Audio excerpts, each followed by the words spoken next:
Sir ಲೈಫ್ನಲ್ಲಿ ಏನಿಲ್ಲ, I think better to end life ಅಂತ ಕೆಲವು ಹುಡುಗರು ಹೇಳ್ತಿರ್ತಾರೆ. Why do you want to end your life, don't you think you are precious?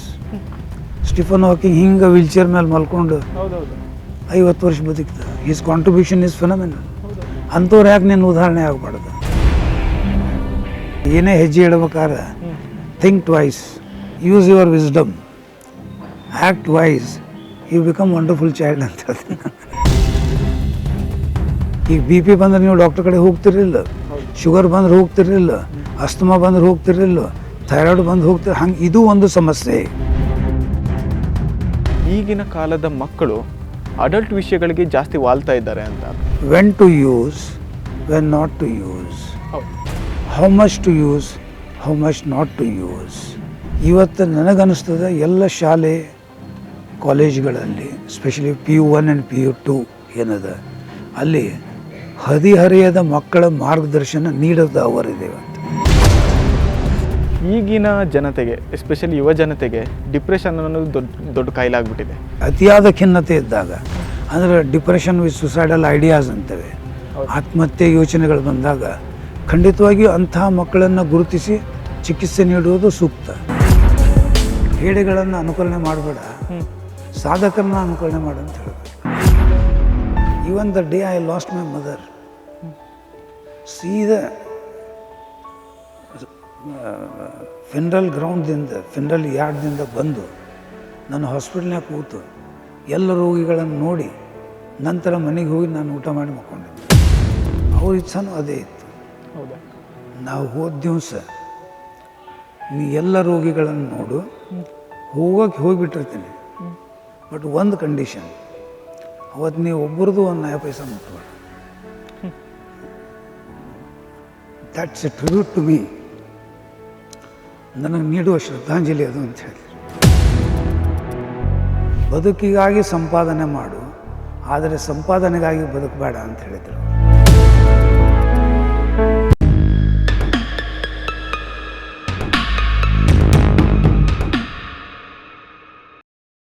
ನಮಸ್ಕಾರ ಎಲ್ರಿಗೂ, ಪಾಪಪ್ ಕನ್ನಡಗೆ ನಿಮಗೆಲ್ರಿಗೂ ಆತ್ಮೀಯವಾದ ಸ್ವಾಗತ. ಸ್ನೇಹಿತರೆ, ಸಮಾಜದ ಕೆಳವರ್ಗದ ಜನರಿಂದ ಹಿಡಿದು ಮೇಲ್ವರ್ಗದ ಜನರವರೆಗೂ, ಹಾಗೆ ಅತ್ಯಂತ ಕಡು ಬಡವನಿಂದ ಹಿಡಿದು ಅತ್ಯಂತ ಶ್ರೀಮಂತರವರೆಗೂ ಒಂದೇ ಸಮನಾದ ನ್ಯಾಯಾಂಗ ವ್ಯವಸ್ಥೆ ಇರಬೇಕು ಅಂತ ಉಚಿತ ನ್ಯಾಯಾಂಗ ವ್ಯವಸ್ಥೆಯನ್ನು ಜಾರಿಗೆ ತರಲಾಯಿತು. ಹಾಗೆ ನಮ್ಮ ಜೊತೆ ಒಬ್ಬರು ವ್ಯಕ್ತಿ ಇದ್ದಾರೆ. ಅವರು ಕೂಡ ಸಮಾಜದ ಅತಿ ಕಡು ಬಡವನಿಂದ ಹಿಡಿದು ಸಮಾಜದ ಅತ್ಯಂತ ಶ್ರೀಮಂತ ವ್ಯಕ್ತಿಯವರೆಗೂ ಸಮಾನವಾದ ಚಿಕಿತ್ಸೆ ದೊರಕಬೇಕು ಅಂತ ಕಳೆದ 4 ದಶಕಗಳಿಂದ ಸಾಮಾನ್ಯ ಜನರಿಗೆ ಉಚಿತವಾದ ಚಿಕಿತ್ಸೆಯನ್ನು ಕೊಡ್ತಾ ಇದ್ದಾರೆ.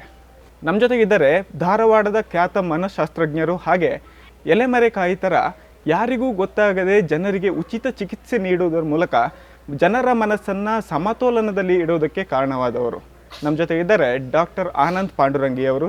ಕಾರ್ಯಕ್ರಮಕ್ಕೆ ನಿಮಗೆ ಆತ್ಮೀಯವಾದ ಸ್ವಾಗತ. ಸರ್, ಮೊದಲನೇದಾಗಿ ಯಾವುದೇ ಈ ಥರದ ಸೇವೆ ಮಾಡಬೇಕು ಅಂದರೆ ಒಂದು ಪ್ರೇರಣೆ ಬೇಕು, ಒಂದು ಪ್ರಮುಖ ಕಾರಣ ಬೇಕು. ನಿಮಗೆ ಏನು ಪ್ರೇರಣೆ, ಏನು ಕಾರಣ ಈ ಥರದ ಚಿಕಿತ್ಸೆ, ಸಮಾನ ಚಿಕಿತ್ಸೆ ದೊರಕಬೇಕು ಅಂತ ಜನರಿಗೆ ಉಚಿತ ಚಿಕಿತ್ಸೆಯನ್ನು ನೀಡ್ತಾ ಇದ್ದೀರಾ? ಈ ಸೇವೆಗೆ ಏನು ಪ್ರೇರಣೆ ನಿಮಗೆ? ಒಂದು, ನಾನು ಮೆಡಿಕಲ್ ಕಾಲೇಜ್ ಜಾಯ್ನ್ ಆದಾಗ ನಮ್ಮ ತಂದೆಯವರು ನನಗೊಂದು ಮಾತು ಹೇಳಿದರು, ನೀ ಡಾಕ್ಟರ್ ಆಗು, ಆದರೆ ಒಂದು ನೆನಪಿನಲ್ಲಿ ಇಟ್ಕೋ, ಬದುಕಿಗಾಗಿ ಸಂಪಾದನೆ ಮಾಡು, ಆದರೆ ಸಂಪಾದನೆಗಾಗಿ ಬದುಕಬೇಡ ಅಂತ ಹೇಳಿದರು ಅವರು. ಆ ಮಾತು ನನ್ನ ತಲೆಯೊಳಗೆ ಸದಾ ಇರುತ್ತದೆ. ಆ ನಿಟ್ಟಿನಲ್ಲಿ ನಾನು ವೈದ್ಯನಾದ ನಂತರ ನಿರ್ಧಾರ ಮಾಡಿದೆ. ಅದರಲ್ಲಿ ಸ್ಪೆಷಲೈಸೇಷನ್ ಮುಗಿದ ಮೇಲೆ ನನಗನಿಸ್ತು, ಖಂಡಿತವಾಗಿಯೂ ನನಗನ್ನಿಸ್ತದೆ, ಯಾರೂ ರೋಗಿಗಳು ನನ್ನ ಕಡೆ ಬಂದವರು ಹಣ ಇಲ್ಲ ಅಂತ ವಾಪಸ್ ಹೋಗೋದು ಬೇಡ. ಇದ್ದವ್ರಿಗೂ ನೋಡು, ಇಲ್ದವ್ರಿಗೂ ನೋಡು. ಆ ಒಂದು ಪ್ರತಿಜ್ಞೆಯಿಂದ ನಾ ಇವತ್ತಿನವರೆಗೆ 4 ದಶಕಗಳ ಕಾಲ ಪ್ರಾಕ್ಟೀಸ್ ಮಾಡೀನಿ. ಸೊ ಇದ್ದವರು ಇರ್ತಾರೆ, ಕೊಡ್ತಾರೆ, ಇಲ್ದವ್ರು ಹಾಗೆ ಹೋಗ್ತಾರೆ, ಟೀಕೆ ನಡೀತದೆ. ಸೊ ಆ ನಿಟ್ಟಿನಲ್ಲಿ ನನಗನ್ನಿಸ್ತು, ಭಾಳ ಈ 4 ದಶಕಗಳ ನಡೆದು ಬಂದ ದಾರಿ, ನನ್ನ ವೃತ್ತಿ ನನಗೆ ಖಂಡಿತವಾಗಿಯೂ ಒಂದು ಸಮಾಧಾನ, ಸಾರ್ಥಕ, ತೃಪ್ತಿಕರ ಬದುಕು ನೀಡಿದೆ ಅನ್ನುವಂಥ ಮಾತನ್ನು ಹೇಳ ಬಯಸ್ತೇನೆ. ಸರ್, ನಿಮಗೆ ಕರ್ತವ್ಯದ ಬಗ್ಗೆ ಎಷ್ಟು ನಿಮಗೆ ಕಾಳಜಿ ಇದೆ ಅಂತ ಹೇಳಿದರೆ, ನಾನು ಕೇಳ್ಪಟ್ಟೆ ದಿನಕ್ಕೆ ಒಂದು 200 ಜನ ನಿಮಗೆ ಚಿಕಿತ್ಸೆಗೆ ಅಂತ ಬರ್ತಾರೆ. ಅವರಿಗೆಲ್ಲ ಚಿಕಿತ್ಸೆ ಮಾಡಿ ನಿಮ್ಮ ಬದುಕನ್ನು ಕೂಡ ನಿಮ್ಗೆ ಬ್ಯಾಲೆನ್ಸ್ ಮಾಡ್ಕೊಂಡು ಹೋಗೋದು ಹೇಗೆ ಸಾಧ್ಯ ಅಂತ? ವರ್ಕ್ ಲೈಫ್ ಬ್ಯಾಲೆನ್ಸ್ ಏನಿದೆ ಅಂದರೆ, ಒಂದು ನನ್ನ ಅನಿಸಿಕೆಯಲ್ಲಿ ಒಂದು ವೃತ್ತಿಯನ್ನು ಆನಂದಿಸಬೇಕು ಅಂತ ಹೇಳ್ತೇನೆ ನಾನು. ಓಕೆ. ವೃತ್ತಿಯ ಬಗ್ಗೆ ನಿಮಗೆ ಅಭಿರುಚಿ ಇದ್ದರೆ, ಪ್ಯಾಷನ್ ಅಂತ ಹೇಳ್ತೀವಿ ಇಂಗ್ಲೀಷ್ದಾಗ, ಆ ಪ್ಯಾಷನ್ ಇತ್ತು ಅಂದ್ರೆ you don't get tired. Okay. ನನಗೆ ಭಾಳ ಜನ ಕೇಳ್ತಾರೆ, ಇವತ್ತಿಗೂ ನೀ 12ರಿಂದ 14 ತಾಸು ಕೆಲಸ ಮಾಡ್ತಿ, ನೀ ರಾತ್ರಿನೂ ಹಾಗೆ ಇರ್ತಿ, ಮುಂಜಾನೂ ಹಾಗೆ ಇರ್ತಿ, ಹ್ಯಾಂಗೆ ಅಂತ ಕೇಳ್ತಾರೆ. ನಾನು ಹೇಳ್ತೇನೆ, I love my work. Okay. ನನ್ನ ವೃತ್ತಿಯನ್ನು ಅತ್ಯಂತ ಪ್ರೀತಿಯಿಂದ ಮಾಡ್ತೇನೆ ನಾನು. ಸೊ ಹಿಂಗಾಗಿ ನನ್ನ ದಣುವಂತ ಅನಿಸೋದಿಲ್ಲ ನನಗೆ. I don't feel exhausted at work. So ಆ ನಿಟ್ಟಿನಲ್ಲಿ ನನಗೆ ವೃತ್ತಿ ಭಾಳ ಖುಷಿ ಕೊಟ್ಟದೆ. ನನಗನ್ಸೋ ನನಗೆ ಯಾವ ಕೆಲಸನೂ ಈ ವೃತ್ತಿಯನ್ನು ಬಿಟ್ಟು ಬೇರೆ ಕೆಲಸ ನನಗೆ ಖುಷಿ ಕೊಟ್ಟಿಲ್ಲ ಅಂತ ನನಗನ್ನಿಸ್ತದೆ. ಭಾಳ ತೃಪ್ತಿ ಅದ ನನಗೆ. ಆದರೆ ನೀವು ಭಾನುವಾರ ಕೂಡ ಜನರಿಗೆ ಚಿಕಿತ್ಸೆಯನ್ನು ಕೊಡ್ತೀರಾ? ಭಾನುವಾರ ನಾನು ಮೊದಲು ಗದಿಗೆ ಎವ್ರಿ ಸಂಡೇ ಹೋಗಿ ಪೇಷಂಟ್ಸ್ ನೋಡಿ ಬರ್ತಿದ್ದೆ. ತದನಂತರದಲ್ಲಿ ಇಲ್ಲಿ ಕೆಲಸದ ಒತ್ತಡ ಜಾಸ್ತಿ ಆದಮೇಲೆ 15 ದಿವಸಕ್ಕೊಮ್ಮೆ ಹೋಗ್ತಿದ್ದೆ, ಆಮೇಲೆ ತಿಂಗಳಿಗೊಮ್ಮೆ ಹೋಗ್ತಿದ್ದೆ. ಆಮೇಲೆ ಈಗ ಕೂಡ ನಾ ಗದಿಗೆ ಅವಾಗಿವಾಗ ಕ್ಯಾಂಪ್ಸ್ ಮಾಡ್ತಿರ್ತೇನೆ ನಾನು ಹೋಗಿ. ಆಮೇಲೆ ಮೊದಲು ಹಾವೇರಿಗೆ ಹೋಗ್ತಿದ್ದೆ, ಕುಮಟಾ, ಹೊನ್ನಾವರ, ಕಾರವಾರ ಎಲ್ಲ ಕ್ಯಾಂಪ್ ಮಾಡ್ತಿದ್ದೆ. ಇದು ಕ್ಯಾಂಪ್ ಮಾಡ್ತಿದ್ದೆ ಅನ್ನೋಕ್ಕಿಂತ ನನಗೆ ಜನರಿಗೆ ಜಾಗೃತಿ ಮೂಡಿಸ್ಲಿಕ್ಕೆ ಹೋಗ್ತಿದ್ದೆ ನಾನು. ಅಂದರೆ ಮನೋವಿಜ್ಞಾನದ ಬಗ್ಗೆ, ಮಾನಸಿಕ ಸಮಸ್ಯೆಗಳ ಬಗ್ಗೆ ಜನರಲ್ಲಿ ತಪ್ಪು ಕಲ್ಪನೆ ಏನಿತ್ತು, ತಪ್ಪು ನಂಬಿಕೆ ಏನಿತ್ತು, ಅಂದರೆ ಮಾನಸಿಕ ಕಾಯಿಲೆಗಳಂದರೆ ದೆವ್ವ, ಭೂತ, ಭ್ರಮೆ ಅನ್ನುವಂಥ ಮೂಢನಂಬಿಕೆ ಇತ್ತು ಒಂದು 4 ದಶಕಗಳ ಹಿಂದೂ ಇತ್ತದು. ಈಗೂ ಕೂಡ ಅನೇಕ ಜನ ಇದೊಂದು ದೆವ್ವ ಬಡ್ದದ ಅಂತ ಹೇಳ್ತಾರೆ, ಪಿಶಾಚಿ ಬಡ್ಕೊಂಡದ ಅಂತ ಹೇಳ್ತಾರೆ, ಅಥವಾ ಒಂದೇನೋ ಮಾಟ ಮಾಡಿಸಿದ್ದದ ಅಂತ ಹೇಳಿ ಅನೇಕ ಸಮಸ್ಯೆಗಳವ್ರ ತಲೆಯೊಳಗೆ ವಿಚಾರಗಳು ಇರ್ತಾವೆ. ಸೊ ಆ ಮೂಢನಂಬಿಕೆಗಳೇನದೆಲ್ಲ ಹೋಗ್ಬೇಕನ್ನೋ ದೃಷ್ಟಿಯಿಂದ ನಾ ಎಲ್ಲ ಏರಿಯಾಕ್ಕೆ ಹೋಗಿ ಕ್ಯಾಂಪ್ ಮಾಡಿ ಲೆಕ್ಚರ್ಸ್ ಕೊಟ್ಟು ಇದು ಮಾಟ, ಮಂತ್ರ, ಭೂತ, ಭ್ರಮೆ ಅನ್ನುವಂಥ ಕಲ್ಪನೆಯನ್ನು ಹೇಳಿ ಜನರಿಗೆ ತಿಳಿ ಹೇಳಿ ಚಿಕಿತ್ಸೆ ಮಾಡಿ ಬರ್ತಿದ್ದೆ ನಾನು. ಮತ್ತು ಇದರಲ್ಲಿ ಒಂದು ನೆನಪಿನಲ್ಲಿ ಇಟ್ಕೊಡ್ರಿ, ಮಾಧ್ಯಮದ ಪಾತ್ರ ಬಹಳ ಮುಖ್ಯದ. ಸಮಾಜದಲ್ಲಿರುವಂಥ ಮಠಾಧೀಶರ ಪಾತ್ರ ಮುಖ್ಯದ. ಸಾಮಾನ್ಯವಾಗಿ ಯಾವುದೋ ಒಬ್ಬ ವ್ಯಕ್ತಿ ಅಸಹಜವಾಗಿ ನಡ್ಕೊಂಡ ಅಂದರೆ ಡಾಕ್ಟರ್ ಕಡೆ ಹೋಗೋದಿಲ್ಲ, ಮಠಮಾನ್ಯರ ಕಡೆ ಹೋಗ್ತಾರೆ, ಗುಡಿ ಗುಂಡಾರಕ್ಕೆ ಹೋಗ್ತಾರೆ. ಅಲ್ಲಿ ಅವರೆಲ್ಲ ಏನು ಮಾಡ್ತಾರೆ, ಇದು ಮಾನಸಿಕ ಸಮಸ್ಯೆ, ದೆವ್ವ ಭೂತ ಅಲ್ಲ, ವೈದ್ಯರ ಸಲಹೆ ಪಡೆಯಿರಿ ಅಂತ ಹೇಳಿ ಕಳಿಸ್ತಾರೆ ಅವರು. ಸೊ ಅಂದಮೇಲೆ ಅವರಲ್ಲಿರುವಂಥ ಒಂದು ಕಳಕಳಿ ಹಾಗೂ ಅವರ ಮಾನಸಿಕ ಆರೋಗ್ಯದ ತಿಳುವಳಿಕೆ ಬಗ್ಗೆ ನಾವು ಮೆಚ್ಚಲೇಬೇಕು. ಸೊ ಈ ಮಾನಸಿಕ ವಿಜ್ಞಾನ ಇವತ್ತು ಎಷ್ಟರ ಮಟ್ಟಿಗೆ ಅದ ಅಂದರೆ, ಒಂದು ಮಗು 1 ವಾರ ಶಾಲೆಗೆ ಹೋಗಲಿಲ್ಲ ಅಂದ್ರೆ, ಒಂದು ಮಗು ಮಾತು ಕೇಳಲಿಲ್ಲ ಅಂದ್ರೆ, ಒಂದು ಮಗು ಮನೆಯಲ್ಲಿ ಶಿಟ್ಟಿನಿಂದ ವರ್ತನೆ ಮಾಡಿದರೆ ನಮ್ಮಲ್ಲಿ ಆಪ್ತ ಸಲಹೆಗೆ ಬರ್ತಾರೆ ಇವತ್ತು. ಸೊ ಮನೋ ಸಮಸ್ಯೆಗಳು ಹೋಗಿ ಇವತ್ತು ಆಪ್ತ ಸಲಹಾ ಕೇಂದ್ರಗಳಾಗಿಬಿಟ್ಟವರಿಗೆ. ಸೊ ಈ ನಿಟ್ಟಿನಲ್ಲಿ ಸಾಕಷ್ಟು ಬದಲಾವಣೆ ಆಗಿದೆ. ಅದಕ್ಕೆ ಹೇಳಿದೆ, ನಮ್ಮ ಮಾಧ್ಯಮದ ಪಾತ್ರ, ಸಮಾಜದಲ್ಲಿರುವಂಥ ಒಂದು ಫಿಲಾಂಥ್ರಫಿಕ್ ಜನರದು, ಮಠಾಧೀಶರದು ಸಾಕಷ್ಟಿದೆ. ಅಂದರೆ ಸಾಕಷ್ಟು ಅಂದರೆ ವ್ಯಸನ ಮುಕ್ತ ಅಭಿಯಾನ ಅಂತ ಮಾಡಿಸ್ತಾರೆ ನಮ್ಮ ಸಿರ್ಸಿಯಲ್ಲಿ. ಸ್ವರ್ಣವಲ್ಲಿ ಗಂಗಾಧರ ಸರಸ್ವತಿ ಅವರು ವ್ಯಸನ ಮುಕ್ತ ಅಭಿಯಾನ ಮಾಡಿಸ್ತಾರೆ. ಗದಗದಲ್ಲಿ ನಾನು ತೋಂಟದಾರ ಮಠಕ್ಕೆ ಕ್ಯಾಂಪ್ ಮಾಡ್ತೇನೆ. ಜಾತ್ರಾ ಮಹೋತ್ಸವದಲ್ಲಿ ನನಗೆ ಇನ್ನೂ ನೆನಪಿದೆ, ಫಸ್ಟ್ ಟೈಮ್ 1985ದಲ್ಲಿ ನಾನು ಗದಗ ತೋಂಟದಾರ ಮಠದ ಜಾತ್ರಾ ಮಹೋತ್ಸವದಾಗ ಕ್ಯಾಂಪ್ ಮಾಡಿದ್ದು ನಾನು. ಅವ್ರು ಏನು ಹೇಳಿದರು ಅಂದರೆ, ಮಾನಸಿಕ ಸಮಸ್ಯೆ ಅಂದರೆ ಯಾರು ಒಪ್ಪಲ್ಲ ಡಾಕ್ಟ್ರೇ, ನೀವು ಅವರಿಗೆ ಮಾಟ ಮಂತ್ರ ಒಂದು ಭ್ರಮೆ ಎಂಬುದನ್ನು ತಿಳಿಸಿ ಹೇಳ್ರಿ ಅವರಿಗೆ ಅಂತ ಹೇಳಿದ್ರು ಅವರು. ನಾನು ಇನ್ನೂ ಗುರುಗಳು ಹೇಳಿದ್ದು ನೆನಪದ, ಲಿಂಗೈಕ್ಯ ಸಿದ್ಧಲಿಂಗ ಸ್ವಾಮೀಜಿಯವರು ಹೇಳಿದ್ದು ನಾನು ನೆನೆಸ್ಬೇಕದನ್ನ. ಅಂದರೆ ಜನಸಾಮಾನ್ಯರಿಗೆ ಮನಮುಟ್ಟುವಂತೆ ಕ್ಯಾಂಪ್ಗಳನ್ನು ಮಾಡಿ ಮನೆ ಮನೆಗೆ ಮನೋವಿಜ್ಞಾನದ ತಿಳುವಳಿಕೆಯನ್ನು ನೀಡುವಂಥ ಸಾಕಷ್ಟು ಕಾರ್ಯಕ್ರಮಗಳನ್ನು ಮಠಾಧೀಶರು ಮಾಡ್ಯಾರ ಇವತ್ತು. ಗುಲ್ಬರ್ಗಾದಲ್ಲಿರ್ಬೋದು, ಕೊಪ್ಪಳ ಗವಿಸಿದ್ದೇಶ್ವರ ಅಜ್ಜ ಅವರು ಇರ್ಬೋದು, ಶರಣಬಸವೇಶ್ವರ ಅಪ್ಪಾಜಿಯವರು ಇರ್ಬೋದು, ಅಥವಾ ಈ ಕಡೆ ಸಾಕಷ್ಟು ಜನ. ಅಂದರೆ ಪ್ರತಿಯೊಬ್ಬ ಮಠಾಧೀಶರು ಅವರಲ್ಲಿ ಹೋದಂತಹ ಜನರಿಗೆ ವೈಜ್ಞಾನಿಕವಾದಂತಹ ಚಿಂತನೆಯನ್ನು ಕೊಟ್ಟು ಕಳಿಸ್ತಾರೆ. ಒಂದು ಕಾಲ ಹೆಂಗಿತ್ತು ಅಂದ್ರೆ ಇವು ತಪ್ಪು ಕಲ್ಪನೆಗಳಿದ್ವು. ಈಗ ವೈಜ್ಞಾನಿಕ ಯುಗದಲ್ಲಿ ಮಾನಸಿಕ ಸಮಸ್ಯೆಗಳು ಕೂಡ ಉಳಿದೆಲ್ಲ ಕಾಯಿಲೆಗಳಂತೆ ಕಾಯಿಲೆಗಳು. ಈಗ BP ಬಂದ್ರೆ ನೀವು ಡಾಕ್ಟರ್ ಕಡೆ ಹೋಗ್ತಿರಲಿಲ್ಲ, ಶುಗರ್ ಬಂದ್ರೆ ಹೋಗ್ತಿರಲಿಲ್ಲ, ಅಸ್ತಮಾ ಬಂದ್ರೆ ಹೋಗ್ತಿರಲಿಲ್ಲ, ಥೈರಾಯ್ಡ್ ಬಂದು ಹೋಗ್ತಿರ. ಹಂಗೆ ಇದು ಒಂದು ಸಮಸ್ಯೆ. ವೈಜ್ಞಾನಿಕ ಚಿಂತನೆಗಳಿಂದ ಇದು ಮಿದುಳಿನಲ್ಲಿರುವಂಥ ನರವಾಹಿನಿಗಳಿಂದ ಏರುಪೇರುಗಳಿಂದ ಆಗುವಂಥ ಕಾಯಿಲೆಗಳು. ಇದಕ್ಕೆ ಚಿಕಿತ್ಸೆ ಮಾಡಿದರೆ ಗುಣ ಆಗಿ ಎಲ್ಲರಂತೆ ಸಾಮಾನ್ಯ ಬದುಕು ನಡೆಸ್ಬೋದು ಅನ್ನೋದನ್ನು ಸಮಾಜಕ್ಕೆ ಮುಟ್ಟಿಸಿದವರು ಸಾಕಷ್ಟು ಜನ ಇದ್ದಾರೆ. ಓಕೆ. ನನ್ನ ಸಹೋದ್ಯೋಗಿಗಳು ಮನೋವಿಜ್ಞಾನ ಸಂಘದಿಂದ ನನ್ನ ಸಹೋದ್ಯೋಗಿಗಳು ಎಲ್ಲರೂ ಈ ಕಾರ್ಯವನ್ನು ಮಾಡ್ತಾ ಇದ್ದಾರೆ. ಸೊ ಹೀಗಾಗಿ ಇವತ್ತು ಜನಸಾಮಾನ್ಯರಲ್ಲಿ ಮಾನಸಿಕ ಸಮಸ್ಯೆಗಳು ಅಂದರೆ ಅದು ಒಂದು ಸಮಸ್ಯೆ. ವೈದ್ಯರ ಸಲಹೆ ಪಡೆದರೆ ಖಂಡಿತವಾಗಿ ನಾವು ಇದಕ್ಕೆ ಪರಿಹಾರ ಪಡಿಬಹುದು ಅನ್ನೋಂಥ ವಿಶ್ವಾಸದಿಂದ ಜನ ಬರ್ತಾರೆ ಇವತ್ತು. ಓಕೆ. ನೀವು ಇದು ಮಾಟ ಮಂತ್ರ ಅಂತ ಹೇಳಿದ್ರಿ, ಅದ್ರ ಜೊತೆಗೆ ನೀವು ನಿಮಾನ್ಸ್ ಇರ್ಬೋದು, ಜೈಲುಗಳಿಗಿರ್ಬೋದು, ಕೌನ್ಸಿಲಿಂಗಿಗಂತ ಹೋಗಿದ್ದೀರಿ. Need for counselling. ಹೌದು. ಅಲ್ಲಿ ನೀವು ಕಂಡ ಕೆಲವೊಂದು ವಿಚಿತ್ರ ಕೇಸ್ಗಳು ಯಾವ್ದಾದ್ರು ಇದೆಯಾ? ಇಲ್ಲ, ವಿಚಿತ್ರ ಅನ್ನೋಕ್ಕಿಂತ ಏನಿದೆ, ಆಪ್ತ ಸಲಹೆಯಿಂದ ಒಂದು ಮನೋದೃಢತೆ ಮನೋಧೈರ್ಯ ಬರ್ತದೆ. ಸೊ ಆ ನಿಟ್ಟಿನಲ್ಲಿ ಸಾಕಷ್ಟು ಹೆಲ್ಪ್ ಆಗ್ತದೆ. ಈ ಒಬ್ಬ ಮನುಷ್ಯ ದುಃಖದಿಂದ ಬಂದಾಗ ಒಂದು ಬೆನ್ನ ಮೇಲೆ ಒಂದು ತಟ್ಟಿ ಏನು ಹೆದರಬೇಡಪ್ಪ ನಾನು ನಿನ್ನ ಜೊತೆಗಿದ್ದೇನೆ ಅಂತ ಹೇಳಿ ಸಾಕು ಆರಾಮಾಗಿಬಿಡುತ್ತೆ. ಹೌದೌದು, ನಿಜ. ಸೊ ಆ ನಿಟ್ಟಿನಲ್ಲಿ ಆಪ್ತ ಸಲಹೆ ಎಂಬುದು ಒಂದು ದೊಡ್ಡ ಸಹಾಯ ಹಸ್ತ ಇದ್ದಂಗೆ ಅದು ಇವತ್ತು. ಒಂದು ಕಡೆ ಸೈಂಟಿಫಿಕ್ಕಾಗಿ ಟ್ರೀಟ್ಮೆಂಟು ಬೇಕು, ಇನ್ನೊಂದು ಕಡೆ ಆಪ್ತ ಸಲಹೆನೂ ಬೇಕು. ಟ್ರೀಟ್ಮೆಂಟ್ ಆ್ಯಂಡ್ ಆಪ್ತ ಸಲಹೆ ಇವು ಎರಡು ಒಂದೇ ನಾಣ್ಯದ ಎರಡು ಮುಖಗಳಿದ್ದಂಗೆ ಇದು. ಓಕೆ. ಇವತ್ತು ವೈಜ್ಞಾನಿಕ ಯುಗದಲ್ಲಿ ಯಾವುದೇ ಮಾನಸಿಕ ಸಮಸ್ಯೆಗಳಿದ್ದರೂ ಕೂಡ ಅದಕ್ಕೆ ಬಯೋ ಸೈಕೋ ಸೋಷಿಯಲ್ ಮಾಡೆಲ್ ಅಂತ ಹೇಳ್ತೇವೆ ನಾವು.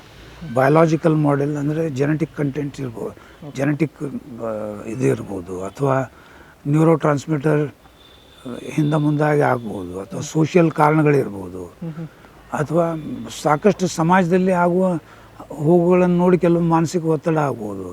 ಸೊ ಇವತ್ತು ನೀವು ನೋಡ್ತೀರಿ ಅಂದರೆ modern life and stressful life ಅಂತ ಹೇಳ್ತೀವಿ ನಾವು. ಸ್ಟ್ರೆಸ್ ಯಾರಿಗಿಲ್ಲ? ಎಲ್ರಿಗೂ ಇದೆ. ಮಕ್ಕಳಿಗಿದೆ, ಕಾಲೇಜ್ ಹುಡುಗರಿಗಿದೆ, ಹೌದು, ನೌಕರಿ ಮಾಡೋ ಜನರಿಗಿದೆ, ವೃದ್ಧರಿಗೆ ಕೇಳಿದ್ರೆ ಅವರು ಕೂಡ ಸಮಸ್ಯೆಗಳನ್ನು ಹೇಳ್ತಾರೆ. ಸೊ ಹಿಂಗೆ ಯಾರಿಗೆ ಸ್ಟ್ರೆಸ್ ಇಲ್ಲ ಅಂತ ಸ್ಟ್ರೆಸ್ ಇದೆ. ಒತ್ತಡ ಬೇಕು, ಒತ್ತಡ ರಹಿತವಾಗಿ ಇರೋದು ಒಂದು ಜಾಣ್ಮೆ ಅಂತ ಹೇಳ್ತೇನೆ ನಾನು. ಅದಕ್ಕೆ ಲೈಫ್ ಸ್ಟೈಲ್ ಮಾಡಿಫಿಕೇಶನ್ ನೀವು ಕೇಳಿದ್ರೆ ಆಗಲೇ ವರ್ಕ್ ಲೈಫ್ ಬ್ಯಾಲೆನ್ಸ್ ಒಂದು ದೊಡ್ಡ ಪದ ಇದೆ ಇವತ್ತು ನಾವು ಯೂಸ್ ಮಾಡೋದು, ವರ್ಕ್ ಲೈಫ್ ಬ್ಯಾಲೆನ್ಸ್. ಹೌದೌದು. ಸೊ ಆ ನಿಟ್ಟಿನಲ್ಲಿ ನನಗನ್ನಿಸ್ತದೆ ಇವತ್ತು ಸಾಕಷ್ಟು ಜನರಿಗೆ ಅವೇರ್ನೆಸ್ ಇದೆ. ಅಂದರೆ ನಾವು ಪ್ರತಿನಿತ್ಯ ಯೋಗ ಮಾಡಬೇಕು, ಪ್ರತಿನಿತ್ಯ ಎಕ್ಸಸೈಸ್ ಮಾಡಬೇಕು, ಧ್ಯಾನ ಮಾಡಬೇಕು, ಹಾಡು ಕೇಳಬೇಕು. ಈ ನಿಟ್ಟಿನಲ್ಲಿ ನಮ್ಮ ಮಾನಸಿಕ ಸ್ವಾಸ್ಥ್ಯತೆಯನ್ನು, ಆರೋಗ್ಯ ಅನ್ನೋಕ್ಕಿಂತ ಮಾನಸಿಕ ಸ್ವಾಸ್ಥ್ಯತೆ ಕಾಪಾಡ್ಕೋಬೇಕನ್ನೋ ಅರಿವು ಜನರಿಗೆ ಬಂದಿದೆ ಈಗ. ಅನೇಕ ಸಮಸ್ಯೆಗಳನ್ನು ನೋಡ್ತೇವೆ ನಾವು. ಮೊಬೈಲ್, ಡಿಜಿಟಲ್ ಅಡಿಕ್ಷನ್ ಅಂತೀವಿ, ಸೋಷಿಯಲ್ ಮೀಡಿಯಾ ಅಡಿಕ್ಷನ್ ಅಂತೀವಿ, ಇವೆಲ್ಲ ದಿನನಿತ್ಯ ನೋಡ್ತೇವೆ. ಅದರ ಅನಿವಾರ್ಯತೆಯೂ ಅದ. ಅದನ್ನು ಎಷ್ಟು ಬೇಕು ಅಷ್ಟು ಯೂಸ್ ಮಾಡಬೇಕು, ಎಷ್ಟು ಬೇಡ ಬಿಟ್ಟು ಬಿಡಬೇಕು. ಆ ನಿಟ್ಟಿನಲ್ಲಿ ಸಮಾಜಕ್ಕೆ ತಿಳಿ ಹೇಳುವಂಥ ಒಂದು ಕಾರ್ಯ ಆಗಬೇಕು ಅಂತ ನನಗೆ ಅನ್ನಿಸ್ತದೆ. ಈಗಿನ ಜನತೆಗೆ, ಎಸ್ಪೆಷಲಿ ಯುವ ಜನತೆಗೆ ಡಿಪ್ರೆಷನ್ ಅನ್ನೋದು ದೊಡ್ಡ ಕಾಯಿಲೆ ಆಗಿಬಿಟ್ಟಿದೆ. ಡಿಫ್ರೆನ್ಸ್ ಇದೆಯಾ ಸ್ಟ್ರೆಸ್ ಮತ್ತು ಡಿಪ್ರೆಷನ್ಗೆ? ಮತ್ತು ಯಾಕೆ ಈ ಡಿಪ್ರೆಷನ್ ಅನ್ನೋದು ಈಗಿನ ಹೆಚ್ಚಿನ ಜನರಿಗೆ ಕಾಡ್ತಾ ಇದೆ? ಅದು ಸ್ಟ್ರೆಸ್ ಮತ್ತು ಡಿಪ್ರೆಷನ್ ಎರಡು ಒಂದೇ ಅಲ್ಲ. ಓಕೆ. ಒತ್ತಡ ನನಗೂ ಇರ್ತದೆ, ನಿಮಗೂ ಇರ್ತದೆ, ಎಲ್ಲರಿಗೂ ಇರ್ತದೆ. ಒತ್ತಡ ನಿರ್ವಹಣೆ ಮಾಡುವಂತಹ ಕಲಾ ಕೌಶಲ್ಯಗಳನ್ನು ನಾವು ಕಲಿಬೇಕು. ಓಕೆ. ಒತ್ತಡ ಹೆಚ್ಚಾದಾಗ, ಒತ್ತಡ ಜಾಸ್ತಿ ಆದಾಗ ಕೆಲವೊಂದು ಮಾನಸಿಕ ಸಮಸ್ಯೆಗಳು ಬರ್ತಾವೆ. ಅಂದರೆ ಆತಂಕ, ಖಿನ್ನತೆ, ಉದ್ವೇಗ ಇವೆಲ್ಲ ಬರ್ತದೆ. ಸೊ ಆ ನಿಟ್ಟಿನಲ್ಲಿ ಒತ್ತಡ ಜಾಸ್ತಿ ಆದಾಗ ತಜ್ಞ ವೈದ್ಯರ ಸಲಹೆ ಪಡೆಯೋದು ಸೂಕ್ತ ಅನ್ನುವಂಥ ಮಾತನ್ನು ಹೇಳಬಯಸ್ತೀನಿ. ಮಕ್ಕಳಲ್ಲಿ ಆತಂಕ ಇರ್ತದೆ, ಖಿನ್ನತೆ ಇರ್ತದೆ. ಅತಿಯಾದ ಖಿನ್ನತೆ ಇದ್ದಾಗ ಅಂದರೆ ಡಿಪ್ರೆಷನ್ ವಿತ್ ಸುಸೈಡಲ್ ಐಡಿಯಾಸ್ ಅಂತವೆ, ಆತ್ಮಹತ್ಯೆ ಯೋಚನೆಗಳು ಬಂದಾಗ ಖಂಡಿತವಾಗಿಯೂ ಅಂತಹ ಮಕ್ಕಳನ್ನು ಗುರುತಿಸಿ ಚಿಕಿತ್ಸೆ ನೀಡುವುದು ಸೂಕ್ತ. ಚಿಕಿತ್ಸೆ ಜೊತೆಗೆ ಆಪ್ತ ಸಲಹೆ ಎರಡೂ ಬೇಕಾಗ್ತದೆ. ಓಕೆ ಸರ್, ಈಗ ಮಕ್ಕಳು ಅಂತ ಬಂದಾಗ ಬೆಡ್ ವೆಟ್ಟಿಂಗ್ ಅಂತ ಹೇಳ್ತಾರೆ. ಅಂದರೆ ಹಾಸಿಗೆಯಲ್ಲೇ ಯೂರಿನ್ ಪಾಸ್ ಮಾಡ್ಕೊಳ್ಳೋದು, ಮತ್ತು ಕನಸುಗಳು, ಇವೆಲ್ಲ ಇದಕ್ಕೂ ಮಾನಸಿಕ ಸ್ವಸ್ಥತೆಗೂ ಸಂಬಂಧ ಇದೆಯಾ ಅಂತ? ಅದು ಕಾಯಿಲೆನಾ? ಅಂದರೆ ಹಾಸಿಗೆಯಲ್ಲಿ ಮೂತ್ರ ಮಾಡಿಕೊಳ್ಳೋದು ಸಾಕಷ್ಟು ಮಕ್ಕಳಲ್ಲಿ ಇರ್ತದೆ. ಯೂಶಲಿ 4-5 ಇಯರ್ಸಿಗೆ ಕಂಟ್ರೋಲ್ ಬರುತ್ತೆ. ಕಂಟ್ರೋಲ್ ಬರಲಿಲ್ಲ ಅಂದರೆ ಬ್ಲ್ಯಾಡರ್ ಟ್ರೈನಿಂಗ್ ಅಂತ ನಾವು ಕೆಲವೊಂದು ಹೇಳ್ತೇವೆ. ಅದನ್ನು ಹೇಳಿಕೊಟ್ಟು ಅಲ್ಪ ಸ್ವಲ್ಪ ಪ್ರೊಫೆಷ್ನಲ್ ಸಪೋರ್ಟ್ ಕೊಟ್ಟರೆ ಆ ಮಕ್ಕಳಿಗೆ ಹೆಲ್ಪ್ ಮಾಡ್ಲಿಕ್ಕೆ ಬರ್ತದೆ. ಯೂಶ್ವಲಿ ನಾನು ನೋಡಿದ್ದು ಅಂದರೆ ಸಿಬ್ಲಿಂಗ್ ರೈವಲ್ರಿ ಅನ್ನುವಂಥ ಪದವನ್ನು ಯೂಸ್ ಮಾಡ್ತೇವೆ.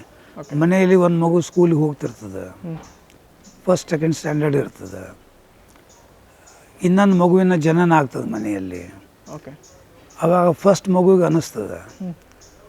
ಏನು ಅನ್ನಿಸ್ತದೆ ಅಂದರೆ ಆ ಮನೆಯಲ್ಲಿರುವಂಥ ಮಗುಗೆ ತಾಯಿಯ ಪ್ರೀತಿ ಸಂಪೂರ್ಣವಾಗಿ ಸಿಗ್ತದೆ, ನಾನು ಸ್ಕೂಲಿಗೆ ಬಂದೇನೆ ಅಂತ ಅನ್ನಿಸ್ತದೆ. ಓಕೆ. ಆ ಮಕ್ಕಳು ಒಮ್ಮೊಮ್ಮೆ ಬೆಡ್ ವೇಟಿಂಗ್ ಮಾಡ್ಕೊಳ್ಳೋದು ಸಾಮಾನ್ಯ ಅದ, ಸಿಬ್ಲಿಂಗ್ ರೈವಲ್ರಿ ಅಂತ ಆವಾಗ ಅನ್ನಿಸ್ತದೆ ಆ ಮಗುವಿಗೆ ಜಾಸ್ತಿ ಪ್ರೀತಿ ಮಾಡ್ತೀರಿ, ನನಗೆ ಮಾಡಲ್ಲ.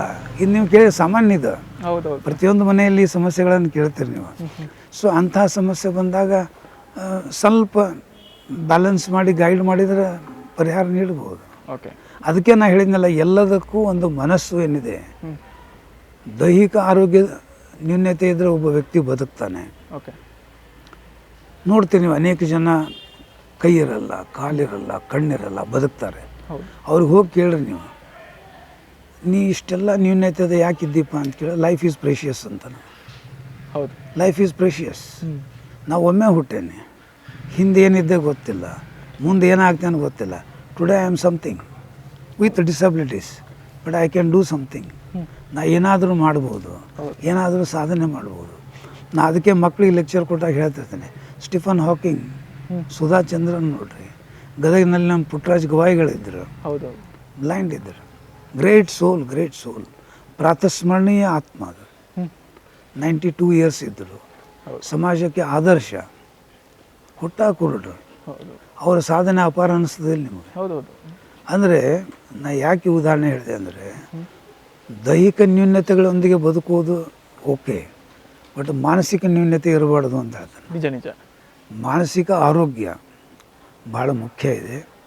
ದೈಹಿಕ ಆರೋಗ್ಯ ನ್ಯೂನ್ಯತೆ ಫೈನ್, ಎಕ್ಸೆಪ್ಟೆಡ್, ಬಟ್ ಮಾನಸಿಕ ಆರೋಗ್ಯದ ಸಮಸ್ಯೆಗಳಿತ್ತು ಅಂದರೆ ಬದುಕಲಿಕ್ಕೆ ಕಷ್ಟ. ಅದಕ್ಕೆ ಹೇಳ್ತೇವೆ ನಾವು, ಎ ಗುಡ್ ಮೆಂಟಲ್ ಹೆಲ್ತ್ ಹೌದು brings value to your life. ನಿಮ್ಮ ಜೀವನದ ಮೌಲ್ಯವನ್ನು ಹೆಚ್ಚಿಸ್ತದೆ. ನಿಜ. ಉತ್ತಮ ಮಾನಸಿಕ ಆರೋಗ್ಯ ಇತ್ತು ಅಂದರೆ ಜೀವನದ ಮೌಲ್ಯವನ್ನು ಹೆಚ್ಚಿಸ್ತದೆ ಅದು. ಯಾಕಂದರೆ ನಾ ಅದಕ್ಕೆ ಹುಡುಗರು ಹೇಳ್ತಿರ್ತೇನೆ, ನಾನು ಭಾಳ ಜನ ಕೇಳ್ತಾರೆ, ಸರ್ ಲೈಫ್ನಲ್ಲಿ ಏನಿದೆ ಸರ್? ಏನಿಲ್ಲಪ್ಪ ಅಂತ ಕೇಳ್ತಾರೆ. This is everything. ಹೌದು ಸರ್ ಲೈಫ್ನಲ್ಲಿ ಏನಿಲ್ಲ, I think better to end life ಅಂತ ಕೆಲವು ಹುಡುಗರು ಹೇಳ್ತಿರ್ತಾರೆ. Why do you want to end your life? Don't you think you are precious? Stephen Hawking ಹಿಂಗೆ ವೀಲ್ ಚೇರ್ ಮೇಲೆ ಮಲ್ಕೊಂಡು ಹೌದೌದು 50 ವರ್ಷ ಬದುಕ್ತ. His contribution is phenomenal. ಹೌದು. ಅಂಥವ್ರು ಯಾಕೆ ನಿನ್ನ ಉದಾಹರಣೆ ಆಗಬಾರ್ದು? They should be your role models, not the cowards. ಹೇಡಿಗಳನ್ನು ಅನುಕರಣೆ ಮಾಡಬೇಡ, ಸಾಧಕರನ್ನ ಅನುಕರಣೆ ಮಾಡಂತ ಹೇಳಬೇಕು. ಇದು ಮುಖ್ಯ. ಅಂದರೆ ಸಮಾಜಕ್ಕೆ ನೀವು ಮಕ್ಕಳಿಗೆ ಒಂದು ಪ್ರೋತ್ಸಾಹ ನೀಡಿದರೆ ಅಂದರೆ ದೇ ಕ್ಯಾನ್ ಡೂ ಎನಿಥಿಂಗ್. ನಮ್ಮಲ್ಲಿರುವಂಥ ಯುವಶಕ್ತಿ ಹೆಂಗಿದೆ ಅಂದರೆ ಎಲ್ಲವನ್ನ ಮಾಡಬಲ್ಲರು, ಎಲ್ಲವನ್ನ ಸಾಧಿಸಬಲ್ಲರು. ಅವ್ರಿಗೆ ಸ್ವಲ್ಪ ಮಾರ್ಗದರ್ಶನ ನೀಡಿಬಿಟ್ರೆ ಎವ್ರಿ ಚೈಲ್ಡ್ ಈಸ್ ಗುಡ್. ಪ್ರತಿಯೊಂದು ಮಗು ಚೆನ್ನಾಗಿರುತ್ತದೆ, ಸಾಧಕರಾಗ್ತಾರೆ, ಎಲ್ಲವನ್ನ ಮಾಡ್ಬೋದು. ಆದರೆ ಅವರಿಗೆ ಮಾರ್ಗದರ್ಶನದ ಅವಶ್ಯಕತೆ ಇದೆ ಇವತ್ತು. ಓಕೆ. ಯಾಕಂದ್ರೆ ಆಕರ್ಷಣೀಯ ಜಗತ್ತದ. ಹೌದೌದು.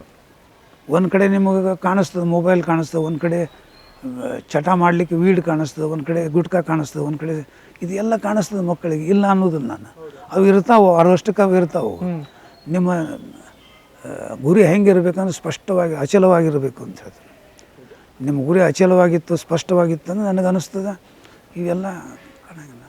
ಅದಕ್ಕೆ ಮಕ್ಕಳಿಗೆ ಹೇಳ್ತಾನೆ ನಾನು, ಏನೇ ಹೆಜ್ಜೆ ಇಡ್ಬೇಕಾದ್ರೆ ಥಿಂಕ್ ಟ್ವೈಸ್, ನಿಜ, 2 ಬಾರಿ ಯೋಚನೆ ಮಾಡು. Use your wisdom, act wise, you become wonderful child ಅಂತ ಹೇಳ್ತೀನಿ. ಹೌದು ಅಂತೀರ? ನಿಜ ನೋಡ್ರಿ ಬೇಕಾರೆ ಅದು ಇರ್ತದೆ, ಅದರಷ್ಟಕ್ಕೆ ಅದು ಇರ್ತದೆ. ಹೌದೌದು. ಮತ್ತು ಆ ವಯಸ್ಸಿಗೆ ಬೇಕು ಅನ್ನಿಸ್ತದೆ, ಆಕರ್ಷಣೆ ಇರ್ತದೆ, ಆಕರ್ಷಣೆ ಇರ್ತದೆ, ಬೇಕು ಅನ್ನಿಸ್ತದೆ. ಬಟ್ ಒಂದು, ಅದು ನಂದಲ್ಲ, ನನ್ನ ಗುರಿ ಅಲ್ಲದ ಸ್ಪಷ್ಟತೆ ಇತ್ತು ಅಂದರೆ ಸಾಧಕರಾಗ್ತಾರೆ. ನಿಜ, ಖಂಡಿತವಾಗಿಯೂ ಆಗ್ತಾರೆ. ನಾನು ಪ್ರಾಕ್ಟೀಸ್ ಸ್ಟಾರ್ಟ್ ಮಾಡಿದ್ದು 1985. ಓಕೆ. ಬಿಗಿನಿಂಗಲ್ಲಿ. ಮುಂಚೆ ಮಿರಜ್ದಲ್ಲಿ ಒಂದು 3 ಇಯರ್ಸ್ ರೆಸಿಡೆಂಟ್ ಅಂತ ವರ್ಕ್ ಮಾಡಿದೆ ನಾನು.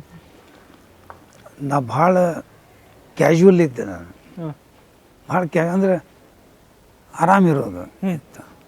ನಾ ಏನು ಮಿರಜ್ದಾಗ ಕೆಲಸ ಮಾಡ್ತಿದ್ನಲ್ಲ, ಅವರು ನನ್ನ ಗುರುಗಳು ಡಾಕ್ಟರ್ ಬ್ರಜೇಂದ್ರ ಮೋಹನ್ ದೇವ್ ಸಿಕ್ದಾನಂದ ಬಂಗಾಲಿ ಇದ್ದರು ಅವರು. ಓಕೆ. ಅವರು may be he was around 67, 68, 70 ಇದ್ದರು ಅವರು.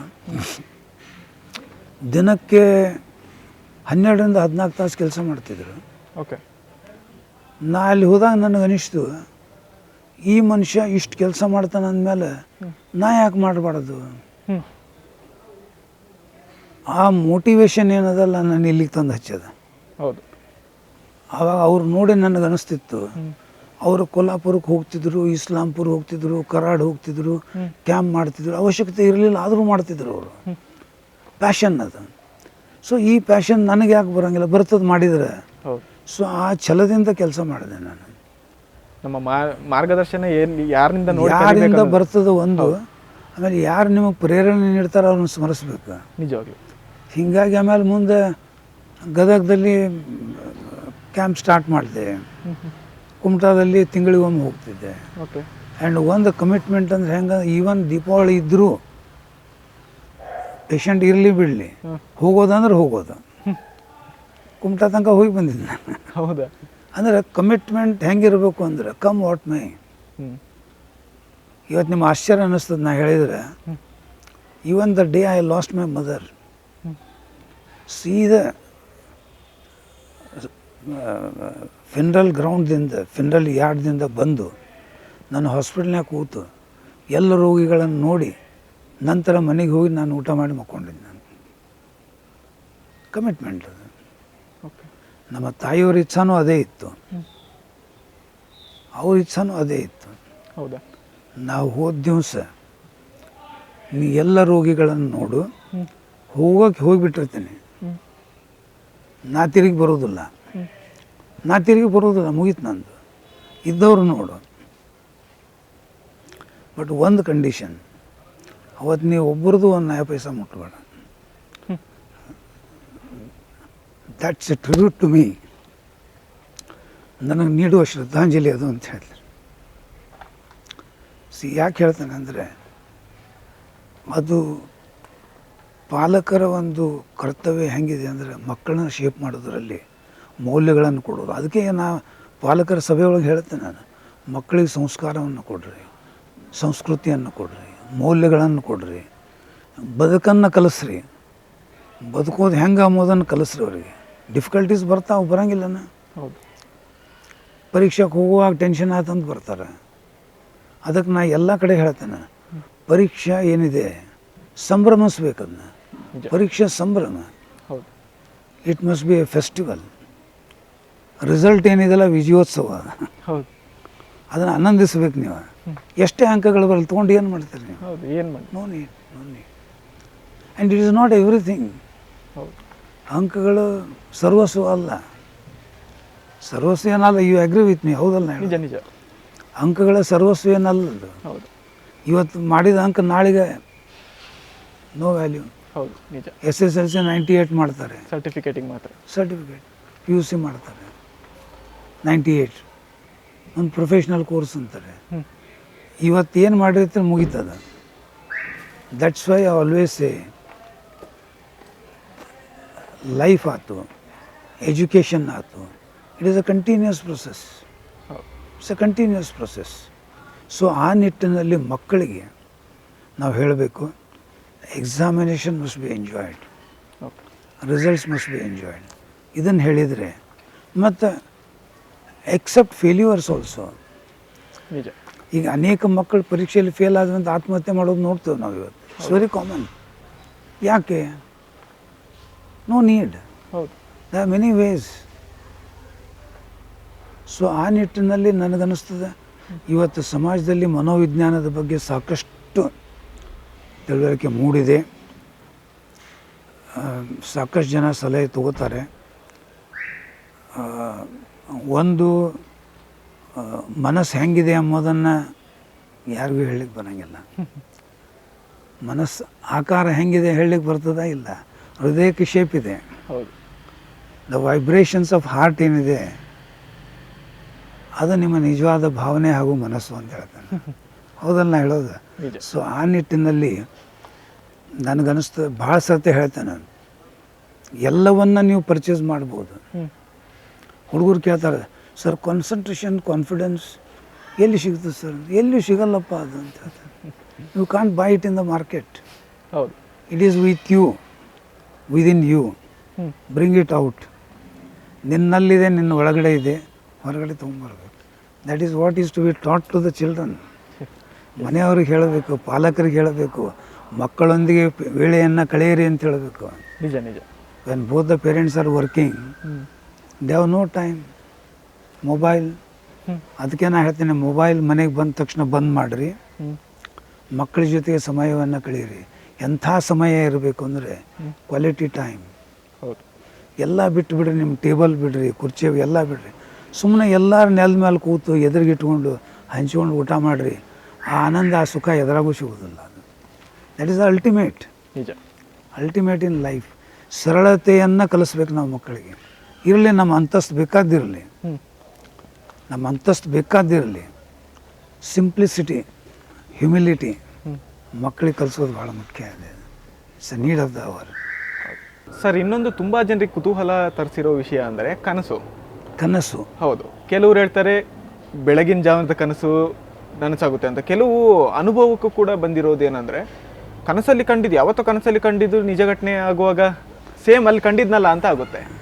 ಏನು ಆ ಮನಸ್ಥಿತಿ ಅಂತ? ಡ್ರೀಮ್ಸ್ ಏನು ಹೇಳ್ತಾರೆ ಅಂದರೆ, it is a royal road to unconsciousness ಅಂತ ಹೇಳ್ತಾರೆ. ಓಕೆ.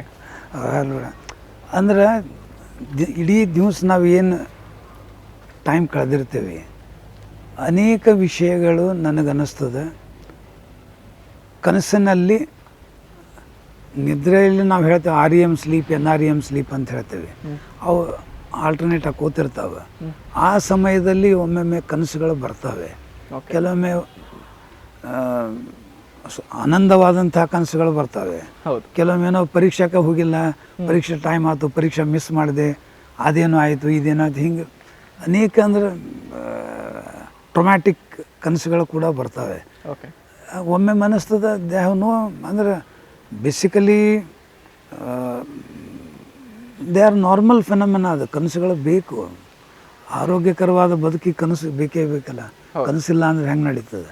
ಈಗ ನಾವು ಕೂಡ ಒಂದು ಕನಸಿನಿಂದ ಬದುಕ್ತೇವೆ, ಹೌದಲ್ಲ? ಜೀವನ ನಾವು ನಡೆಸೋದು ಒಂದು ಕನಸಿನಿಂದ ನಡೆಸ್ತಿರ್ತೇವೆ. ಯಾವ ರೀತಿಯಾಗಿ ಜೀವನದಲ್ಲಿ ಅಪ್ಸ್ ಆ್ಯಂಡ್ ಡೌನ್ಸ್ ಬರ್ತಾವೆ, ಅದೇ ರೀತಿ ಕನಸಿನಲ್ಲಿ ಸಮ್ ಅಪ್ಸ್ ಆ್ಯಂಡ್ ಡೌನ್ಸ್ ಬರ್ತಾವೆ. But they have no relevance. ಕೆಲವ್ರು ಹೇಳ್ತಾರೆ ನಿನ್ನ ಕನಸಲ್ಲಿ ಹಿಂಗೆ ಬಿತ್ತು, ನನಗೆ ಆತು ಅಂತ ಹೇಳ್ತಾರೆ. ಬಟ್ ಸೈಂಟಿಫಿಕಲಿ ಹೇಳೋದು ಭಾಳ ಕಷ್ಟ ಆಗ್ತದೆ. ಯಾಕಂದರೆ ನೋ ರೆಲೆವೆನ್ಸ್ ಎಟ್ ಆಲ್. ಅದು ನೋ ರೆಲೆವೆನ್ಸ್. ಬಟ್ ಕೆಲವ್ರಿಗೆ ಕನಸೇ ಬರಲ್ಲ ಅಂತಾರೆ. ಅದರ ಅರ್ಥ ಅವ್ರಿಗೆ ಮನಸ್ಸಿಲ್ಲ ಅಂತಲ್ಲ. ಮನಸ್ಸಿನ ಒಂದು ಪ್ರತಿಬಿಂಬ ಅದಷ್ಟೇ. That goes with personality again, ವ್ಯಕ್ತಿತ್ವದ ಜೊತೆಗೆ ಹೋಗ್ತದೆ. ಸೊ ಅನೇಕ ವಿಷಯಗಳ ಬಗ್ಗೆ ಹೇಳ್ಬೋದು ಕನಸಿಂದ. ಬಟ್ ಜನರಲಿ ಹೇಳ್ತಾರೆ it's a royal road to unconsciousness ಅಂತ ಹೇಳ್ತಾರೆ. ಓಕೆ ಸರ್, ವಿದೇಶಗಳಲ್ಲಿ ಅಡಲ್ಟ್ ಕಂಟೆಂಟ್ಗಳನ್ನು ನೋಡೋದಕ್ಕೆ 16 ವರ್ಷಕ್ಕಿಂತ ಕೆಳಗಿನ ಮಕ್ಕಳಿಗೆ ಅಡಲ್ಟ್ ಕಂಟೆಂಟ್ ನೋಡೋದಕ್ಕೆ ನಿಷೇಧ ಮಾಡಲಾಗಿದೆ. ಆದರೆ ನಮ್ಮ ದೇಶದಲ್ಲಿ, ನಮ್ಮ ರಾಜ್ಯದಲ್ಲಿ ಅದ್ರ ಬಗ್ಗೆ ಚರ್ಚೆ ಆಗ್ತಾ ಇದೆ ಅಷ್ಟೇ. ಚರ್ಚೆ ನಡೀತಾ ಇದೆ ಈಗ. ಎಷ್ಟು 16 ಇಯರ್ಸ್ ಅಂಡರ್ದವರಿಗೆ ಅವೆಲ್ಲ ನಿಷೇಧ ಮಾಡಬೇಕು ಅನ್ನೋಂಥ ಚರ್ಚೆ ನಡೀತಾ ಇದೆ. ಅದಕ್ಕೆ ಸಾಕಷ್ಟು ಜನ ಒಲವು ಕೊಟ್ಟಾರ, ಕೆಲವು ಜನ ಇದನ್ನು ಅದರ ಬಗ್ಗೆ ಎರಡೆರಡು ಒಪಿನಿಯನ್ ಇದೆ. ಅಂದರೆ ಸೊ ನನ್ನ ಅನಿಸಿಕೆ ಪ್ರಕಾರ ಅಂದರೆ ಮೊಬೈಲ್ ಯೂಸೇಜ್ ಮಕ್ಕಳಿಗೆ ಯಾವಾಗ ಬಂತು? ಕೊರೋನಾ ಸಮಯದಲ್ಲಿ ಬಂತು. ಶಿಕ್ಷಣ ಮುಂದುವರಿಬೇಕು. Because education learning is A continuous process. ಮಕ್ಕಳ ಶಿಕ್ಷಣ ಮುಂದುವರಲಿ ಅನ್ನೋದಕ್ಕೆ ನಾವು ಮಕ್ಕಳಿಗೆ ಮೊಬೈಲ್ ಕೊಟ್ಟು ಆನ್ಲೈನ್ ಟೀಚಿಂಗ್ ಆ್ಯಂಡ್ ಕೋಚಿಂಗ್ ಮಾಡಿದ್ವಿ. ಕೊರೋನಾ ಮುಗೀತು, ಬಟ್ ಮೊಬೈಲ್ ಬಂದಾಗಲಿಲ್ಲ. ಅಷ್ಟೊತ್ತಿಗೆ ಆ ಮಕ್ಕಳು ಹೆಂಗಾಗಿದ್ರು ಅಂದರೆ ಟೋಟ್ಲಿ ಅಡಿಕ್ಟ್ ಆದಂಗೆ ಆಗಿದ್ರು ಅವರು. ಅನೇಕ ಮಕ್ಕಳನ್ನು ನೀವು ಮಾಧ್ಯಮದಲ್ಲಿ ನೋಡಿರಿ, ಮೊಬೈಲ್ ತಕ್ಕೊಂಡ ತಕ್ಷಣ ವಿಡ್ರಾವಲ್ ಸಿಮ್ಟಮ್ಸ್ ಅಂತ. ಅಲ್ಲಿಗೆ ಹೆಂಗೆ ಕೆಲವು ವ್ಯಸನಿಗಳಿಗೆ ವಿಡ್ರಾವಲ್ ಸಿಮ್ಟಮ್ಸ್, ಹಂಗೆ ಬೇಚೇನಾಗೋದು, ಶಿಟ್ ಮಾಡೋದು, ಮನೆಯಲ್ಲಿ ಕಿರ್ಚಾಡೋದು ಎಲ್ಲ ಮಾಡಿ ಮತ್ತು ಮೊಬೈಲ್ ಕೊಟ್ಗಳು ಸುಮ್ಮನೆ ಆಗ್ತಿದ್ವು. ಸೊ ಇಂಥ ಸನ್ನಿವೇಶಗಳನ್ನು ಸಾಕಷ್ಟು ಮಾಧ್ಯಮದಲ್ಲಿ ತಾವು ನೋಡಿದ್ರಿ. ಸೊ ಇದರ ಪರಿಣಾಮ ಏನಾಯಿತು ಅಂದರೆ we have many digital de addiction centres. ನಮ್ಮ ಸುತ್ತಮುತ್ತಲೂ ಸಾಕಷ್ಟು ನೋಡ್ತೇವೆ ನಾವು ಡಿಜಿಟಲ್ ಡಿ ಅಡಿಕ್ಷನ್ ಸೆಂಟರ್ಸ್ ಅನ್ನು ನೋಡ್ತೇವೆ. ಸೊ ಇದು ಔಟ್ಕಮ್ ಆಫ್ ಮೊಬೈಲ್ ಇದು. ಸೊ ಈಗ ಕ್ವಶನ್ ಈಸ್ ಅವ್ರನ್ನ ಹೆಂಗೆ ಹೊರಗೆ ತರಬೇಕು? ಬ್ಯಾನ್ ಮಾಡೋದು ಒಂದು ಸೈಡು, ಇನ್ನೊಂದು ಹೊರಗೆ ತರಬೇಕು. ಯಾರು ಆಗಿಲ್ಲ ಅವ್ರು ಆಗ್ದಂಗೆ ನೋಡಬೇಕು. ಅಡಿಕ್ಟು ಯಾರು ಅಡಿಕ್ಟ್ ಆಗ್ಯಾರ ಅವ್ರನ್ನ ಅಡಿಕ್ಷನಿಂದ ಹೊರಗೆ ತರಬೇಕು. ಎರಡೂ ಆಗಬೇಕು. ಒಂದು ಅಡಿಕ್ಷನ್ ಆಗಬಾರ್ದು ಅಂದ್ರೆ ನನ್ನ ಅನಿಸಿಕೆ ಏನು ಅಂದರೆ ಅದರ ಬಗ್ಗೆ ಪಾಲಕರು ಮಕ್ಕಳಿಗೆ ಸರಿಯಾದ ಮಾರ್ಗದರ್ಶನ ನೀಡಬೇಕು. ನಿಜ. ಸ್ಕೂಲ್ದಲ್ಲಿ ಕಾಲೇಜ್ದಲ್ಲಿ ಮಕ್ಕಳಿಗೆ ಸರಿಯಾದ ಮಾರ್ಗದರ್ಶನ ಕೊಡಬೇಕು. When to use, when not to use, ಹೌದು. How much to use, how much not to use, what are the sites to be seen, sites not to be seen, ಇವೆಲ್ಲವನ್ನು ಮಕ್ಕಳಿಗೆ ಜಾಗರೂಕತೆಯಿಂದ ತಿಳಿಸಿ ಹೇಳಬೇಕು. ಅಷ್ಟು ಸಮಯ ಯಾರಿಗೂ ಇಲ್ಲ. ಇಲ್ಲ. ಹೌದು. That is a hole difficulty. So that ends up in the problem again. So ಆ ಒಂದು ಕೆಲಸ ಮಾಡಿದರೆ ನಾ ಎಲ್ಲರನ್ನೂ ಹೊರಗೆ ತರಲಿಕ್ಕೆ ಆಗ್ತದೆ ಅಂತ ಹೇಳೋದಿಲ್ಲ, ಆದರೆ ಅನೇಕ ಮಕ್ಕಳನ್ನು ಅದರಿಂದ ಹೊರಗೆ ಇಡ್ಬೋದು ಅಂತ ನನಗನ್ನಿಸ್ತದೆ. ಪ್ರಾಮಾಣಿಕ ಪ್ರಯತ್ನ ಬೇಕು. ಒಂದು ಅಂದರೆ educate the children at the family and at the institution level also. ಅದರ ಹೆಜಾರ್ಡ್ಸ್ ಬಗ್ಗೆ ಹೇಳಬೇಕು, ತೋರಿಸ್ಬೇಕು. And already those who are into that, ಅದರಲ್ಲಿ ಇದ್ದವ್ರಿಗೆ ಏನು ಮಾಡಬೇಕು ಅಂದರೆ, ಅನೇಕ ಪಾಲಕರು ನನ್ನ ಕಡೆ ಮಕ್ಕಳನ್ನ ಕರ್ಕೊಂಬಂದಿರ್ತಾರೆ. ಸರ್ ನೀವು ಹೇಳೋದೆಲ್ಲ ಖರೆ ಅದ, ಮೊಬೈಲ್ ಮುಟ್ಟಬಾರ್ದು, ಅದರಿಂದ ಕರಿಯರ್ ಹೋಗ್ತದೆ, ಏಕಾಗ್ರತೆ ಹೋಗ್ತದೆ, ಕಾನ್ಸಂಟ್ರೇಷನ್ ಹೋಗ್ತದೆ, ಮೆಮರಿ ಅಫೆಕ್ಟ್ ಆಗ್ತದೆ, ಕಣ್ಣಿಗೆ ತ್ರಾಸ ಆಗ್ತದೆ, ನನ್ನ ಮೈಂಡ್ ಬ್ಲಾಕ್ ಆಗ್ತದೆ, ನಂದೆಲ್ಲ ಮೈಂಡ್ದಲ್ಲಿ ಏನಿದೆ ಎಲ್ಲವೂ ಒಂಥರ ಕನ್ಫ್ಯೂಸ್ಡ್ ಅನ್ನಿಸ್ತದೆ. ಇದೆಲ್ಲ ಗೊತ್ತಿದ್ದರೂ I am helpless, please help me ಅಂತಾರೆ. ಪ್ಲೀಸ್ ಹೆಲ್ಪ್ ಮೀ ಅಂತಾರೆ. ಅಕಸ್ಮಾತ್ ನಾವು ಅವ್ನು ಬೈಯೋ ಬದಲಿ ಅವನ ಜಾಗದಾಗ ನಿಂತು ನೋಡಿ, it is called as an empathy ಅಂತ ಹೇಳ್ತೀವಿ ನಾವು. Not sympathy, empathy. ನಾವು ನಮ್ಮನ್ನು ಅವನ ಜಾಗದಾಗ ನಿಂತು ನೋಡಿದಾಗ ಅವನು ನಮಗೆ ಗೊತ್ತಾಗ್ತದೆ. ಪನಿಷ್ ಮಾಡಿದ್ರೆ ಹೋಗೋದಿಲ್ಲ. C him with an empathy and help him. Help him ಹೆಂಗೆ ಅಂದರೆ professional help. He may need professional help for some time. And counseling regular sessions. ಖಂಡಿತವಾಗಿಯೂ ನನಗನ್ನಿಸ ಅನೇಕ ಮಕ್ಕಳನ್ನು ನಾವು ಈ ಒಂದು ಜಾಲದಿಂದ ಹೊರಗೆ ತಂದೆವು ಅನ್ನುವಂಥ ಅತ್ಯಂತ ಸಂತೋಷದಿಂದ ನಾನು ಹೇಳ ಬಯಸ್ತೇನೆ. ಆದರೆ ಹೆಲ್ಪ್ ತಗೊಳ್ಳೋ ಜನ ಎಷ್ಟಿದ್ದಾರೆ?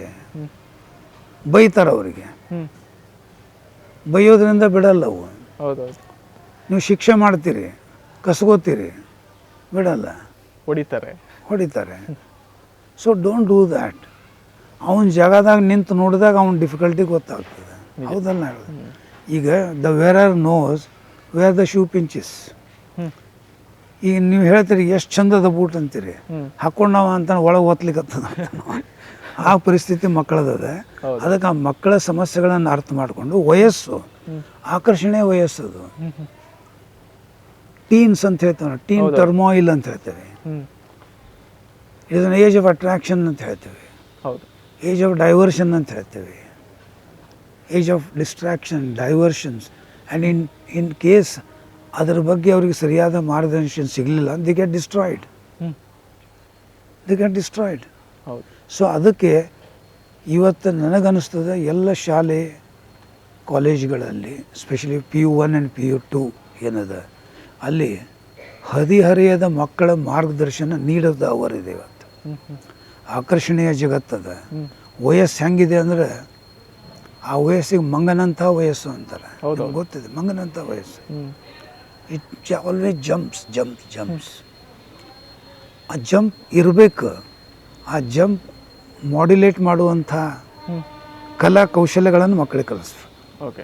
Modulate your emotions, modulate your behavior, modulate your attractions, modulate your distractions, so that you don't get destroyed in life ಅಂತ ಹೇಳುವಂಥ ಜನ ಬೇಕೀಗ. ಹೇಗೆ ಸರ್ ಮಾಡ್ಯುಲೇಟ್ ಮಾಡೋದು? ಮಾಡ್ಯುಲೇಟ್ ಹೇಗೆ ಮಾಡೋದು ಅಂತ? ಅಲ್ಲ, ಮಾಡಬೇಕು. ಯಾಕಂದರೆ every institution has a counselling cell. ಪ್ರತಿಯೊಂದು ಶಾಲಾ ಕಾಲೇಜುಗಳಲ್ಲಿ ಮ್ಯಾಂಡೇಟರಿ ಇದೆ ಈಗ. A counsellor is required. ಆ ಕೌನ್ಸಿಲರ್ ಎವ್ರಿ ವೀಕ್ ಮಕ್ಕಳನ್ನ ಕೂರಿಸ್ಕೊಂಡು ಇಂಥ ಉಪನ್ಯಾಸಗಳನ್ನು ಕೊಡಬೇಕು. ಪ್ರಿವೆಂಟಿವ್ ಆಸ್ಪೆಕ್ಟ್ನಿಂದ ಹೇಳಬೇಕು. Those who are already into that ಅವ್ರಿಗೆ ಸ್ವಲ್ಪ ಮಾರ್ಗದರ್ಶನ ಕೊಡಬೇಕು. ಲೈಫ್ ಈಸ್ ಪ್ರೆಷಿಯಸ್ ಅಂತ ಹೇಳಬೇಕು. ಜೀವನದ ಗುರಿಯ ಬಗ್ಗೆ ಸ್ಪಷ್ಟ ಕಲ್ಪನೆಯನ್ನು ಕೊಡಬೇಕು. ಇದೆಲ್ಲ ಆ ಕೌನ್ಸಿಲಿಂಗ್ ಸೆಂಟರ್ದಲ್ಲಿ ಮಾಡ್ತಾರೆ. ಯಾಕಂದರೆ ಅನೇಕ ಬಾರಿ ನಾ ಪಾಲಕರಿಗೆ ಹೇಳ್ತಿರ್ತೇನೆ, ಸಣ್ಣ 1ನೇ 2ನೇ ಹುಡುಗರು ನನ್ನ ಕಡೆ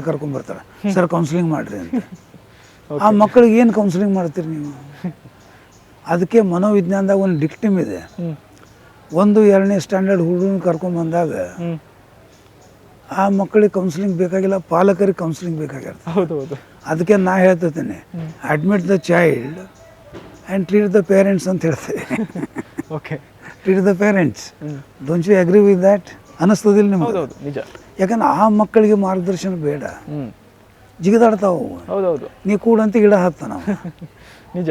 ನೀ ಕೂಡಂತ ಎಲ್ಲಿನೋ ಸ್ಕ್ರಾಚ್ ಮಾಡಿಬಿಡ್ತಾನ. See that is an age. ಹೌದು, ಇಟ್ಸ್ ಅನ್ ಏಜ್. ಆ ಹುಡುಗರು ಮಾಡಬೇಕು. ಹೌದು. ಆದರೆ ನಿಜವಾದ ಮಾರ್ಗದರ್ಶನ ಹದಿಹರೆಯದ ವಯಸ್ಸಿನಲ್ಲಿ ಬೇಕು. ಯಾಕಂದ್ರೆ ಒಂದು ಕಡೆ ನೀವು ಆ ಮಗುಗೆ ಕೇಳ್ರಿ, ಒಂದು SSLC ಮಗುಗೆ PUC ಹುಡುಗ ಕೇಳ್ರಿ, ಆರ್ ಯು ಎ ಚೈಲ್ಡ್ ಅಂತ ಕೇಳ್ರಿ, ಹಿಂಗೆ ಮಾಡ್ತಾನ.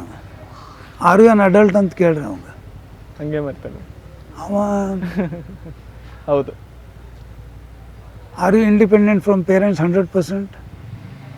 No sir. Are you dependent on them 100%? No ಅಂತ. So who am I? ನಾ ಯಾರು? Am I child or an adult? I am miniature adult ಅಂತ ಹೇಳ್ತಾನೆ ನಾವು. Looks like an adult but not an adult. Looks like a child but not a child. ದ್ವಂದ್ವವಾದಂಥ ವಯಸ್ಸು, ಮನಸ್ಸು ದ್ವಂದ್ವ ಇರ್ತದೆ. ಆ ದ್ವಂದ್ವದಲ್ಲಿ ಆ ಮಕ್ಕಳಿಗೆ ಒಂದು ಸುಂದರವಾದ ಗೈಡೆನ್ಸ್ ಕೊಟ್ಬಿಟ್ರೆ ದೇ ಬ್ಲಾಸಮ್. ನಿಜ ನಿಜ. ಆ ಕ್ರಿಯೆ ಆಗಬೇಕು, ಮನೆಯಲ್ಲಿಯೂ ಆಗಬೇಕು, ಸಮಾಜದಲ್ಲಿಯೂ ಆಗಬೇಕು. ಆದರ್ಶ ಜೀವಿಗಳನ್ನು ತೋರಿಸ್ಬೇಕು, ಆದರ್ಶ ವ್ಯಕ್ತಿಗಳನ್ನು ತೋರಿಸ್ಬೇಕು. ಹೌದು, ಹೌದಲ್ಲ ಹೇಳೋದು? ನಿಜ. ನನ್ನ ಕಡೆ ಒಂದು ಮಗು ಬಂದಿತ್ತು, PUC ಸೆಕೆಂಡ್ ಇಯರ್ದಲ್ಲಿ ಇತ್ತದು. Sir, I want to end my life ಅಂತ. ವೈ ಅಂತ ಕೇಳಿದೆ ನಾನು. I don't find anything in life. ನಾ ಒಂದು ಮಾತು ಹೇಳಿದೆ, ಒಂದು 3 ಜನರು ಉದಾಹರಣೆ ಕೊಡ್ತೇನೆ ನಿನಗೆ, ಹೋಗಿ ನೋಡಿ ಬಾ, ಓಕೆ, ಆಮೇಲೆ ಡಿಸೈಡ್ ಮಾಡು ಅಂತ ಹೇಳಿದೆ. I sent her to a child, to a person who is blind and a wonderful musician, done PhD in music. Okay okay okay. ಇನ್ನೊಬ್ಬರು on the wheel chair, doing extremely well in business. Okay. ಇನ್ನೊಬ್ಬರು ಕೈ ಇಷ್ಟೇ ಅವ, he writes better than you and me. Oh. ಆ 3 ಮಂದಿ address ಕೊಟ್ಟು ಕಳಿಸಿದ್ದೆ. ನೋಡಿ ಬಂದು, sir, I am much better than them ಅಂತ. Don't you think god has blessed you? You are divine, you are a divine soul. Yes sir. So ಕೈ ಮುಂದೆ ಮಾಡು ಅಂತ ಹೇಳಿದೆ. ಕೈ ಮುಂದೆ ಮಾಡಿ ಹೇಳು, I will never think negative in my life. I am always positive. I want to live and contribute something to the family, something to society, something to the nation ಅನ್ನುವಂಥ ಪ್ರತಿಜ್ಞೆ ಮಾಡಿ ಹೋಗಂತ ಹೇಳಿದೆ. Today the child is MS PhD in Boston, USA. Super. So ಇದಕ್ಕೇನು ಉತ್ತರ ಕೊಡ್ತೀರಿ? So ಅದಕ್ಕೆ timely guidance ಅಂತ ಹೇಳ್ತೇವೆ ನಾವು. ರೈಟ್ ಗೈಡೆನ್ಸ್, ಹೌದು, by A right person at a right time. Time is very important. Time is important. ಹೌದು. Right time can save a life, ನಿಜ. can save a career, can do wonderful things. Yes yes. ಸರಿಯಾದ ವೇಳೆಗೆ ಸರಿಯಾದ ವ್ಯಕ್ತಿಯಿಂದ ಸರಿಯಾದ ಮಾರ್ಗದರ್ಶನ ಸಿಕ್ಕರೆ they see a wonderful world. So ಇದು ನೀಡ್ ಆಫ್ ದ ಅವರ್ ಇದೆ ಇವತ್ತಿದು. ಯಾಕಂದರೆ ನಾನು ವೃತ್ತಿಯಿಂದ ವೈದ್ಯನಾದರೂ ಕೂಡ ಅನೇಕ ಸ್ಕೂಲ್ಸ್, ಕಾಲೇಜಸ್ ಎಲ್ಲ ಕಡೆ ಪ್ಯಾನಲ್ ಮೇಲೆ ಕೌನ್ಸಿಲರ್ ಅಂತಿದ್ದೇನೆ, ಪ್ಯಾನಲ್ ಮೆಂಬರ್ ಅಂತಿದ್ದೀನಿ, ಅಡ್ವೈಸರಿ ಮೆಂಬರ್ ಅಂತಿದ್ದೇನೆ. ಸೊ ಹಿಂಗಾಗಿ ನಾನು ಭಾಳ ಜನ ಕೇಳ್ತಾರೆ, ಡಾಕ್ಟರ್ ನೀವು ಡಾಕ್ಟರ್ ಇದ್ದೀರ ಟೀಚರ್ ಇದ್ದರು ಅಂತ ಕೇಳ್ತಾರೆ. Because I keep lecturing parents, role of parents in guiding students, role of teachers in identifying common psychological problems and guiding them and to directly students also. Okay. ಮಕ್ಕಳು ಕೂಡ ಹದಿಹರೆಯದ ಮಕ್ಕಳಿಗೆ, specially SSLC ಮಕ್ಕಳು, PUC 1, PUC 2 ಮಕ್ಕಳಿಗೆ ಸಾಕಷ್ಟು ಕಡೆ ನಾವು and most of the ಈ ಪ್ರೊಫೆಷ್ನಲ್ ಕೋರ್ಸ್ ಇಂಡಕ್ಷನ್ ಪ್ರೋಗ್ರಾಮ್ಸ್ ಅಲ್ಲೇ ಇಲ್ಲೇ ನಾನು ಲೆಕ್ಚರಿಗೆ ಹೋಗ್ತಿರ್ತೇನೆ. ನಾನು some motivational words, something we tell them and come. ಅಷ್ಟೆಲ್ಲ ಜನರಲ್ಲಿ ಒಬ್ಬರು ಇಬ್ಬರು ಕೂಡ ಮೋಟಿವೇಶನ್ ಆದರೂ I think my job is done ಅನ್ನಿಸ್ತದೆ. ಎಲ್ಲರನ್ನೂ ಪರಿವರ್ತನೆ ಮಾಡಲಿಕ್ಕೆ ಆಗ್ತದೆ ಅಂತ ನಾನು ಹೇಳೋದಿಲ್ಲ. Even if 1 or 2 are benefited by our good examples, good things, I think it is worth doing it ಅಂತ ಅನ್ನಿಸ್ತದೆ. ದೊಡ್ಡ ಕಾಂಟ್ರಿಬ್ಯೂಷನ್ ಸರ್ ಅದು. ಕಾಂಟ್ರಿಬ್ಯೂಷನ್ ಅದು, it's a contribution. We must contribute something. It's hour social responsibility. ವೃತ್ತಿ ಏನದ ನನ್ನ ಕಾಯಕ ಅದು ಮಾಡ್ತೇನೆ. ಅದ್ರ ಜೊತೆಗೆ ಅಡಿಷ್ನಲ್ ಕಾಯಕ ಏನಿದೆ ಅಂದರೆ social responsibility to look at the society and guide. ಈಗ ನಾವು ದಾರಿ ಹೊಂಟ ಯಾರು ಬಿದ್ದುಗಳು ಎಬ್ಬಿಸ್ತೀವಿ, ಯಾಕೆ? Is my moral and social responsibility ಅದು. ಹಂಗೆ ಆ ನಿಟ್ಟಿನಲ್ಲಿ ನನಗನ್ನಿಸ್ತಾ every child has to do well. The hope of the nation is its children ಅಂತ ಹೇಳ್ತೇವೆ ನಾವು. Exactly. The strength of the nation is young ignited minds told by Abdul Kalam ji. Yes, a great soul. ಹೌದಲ್ಲ ನಾ ಹೇಳಿದೆ? ನಿಜ. The strength of the nation is young ignited minds ಅಂತ ಹೇಳಿದ್ರು. Young ignited minds. The greatest resource on the earth is human resource ಅಂತ ಹೇಳಿದರು.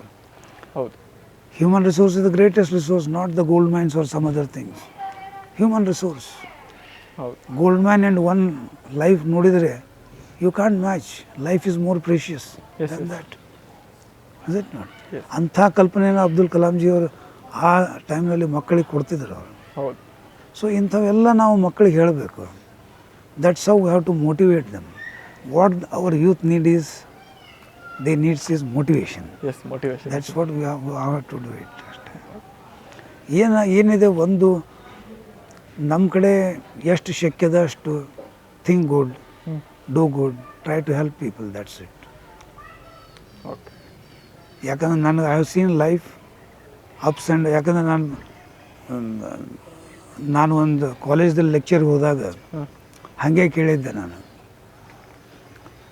ಏನು ಕೇಳಿದೆ ಅಂದರೆ, ಅಕಸ್ಮಾತ್ ದೇವ್ರ ಪ್ರತ್ಯಕ್ಷ ಆಗಿ ನಿಮ್ಮ ಮುಂದೆ ನಿಂತು ನಿನಗೆ ಏನು ಕೊಡಲಿ ಅಂತ ಕೇಳಿದ್ರೆ ನೀವೇನು ಕೇಳ್ತೀರಿ ಅಂತ ಕೇಳಿದೆ ನಾನು.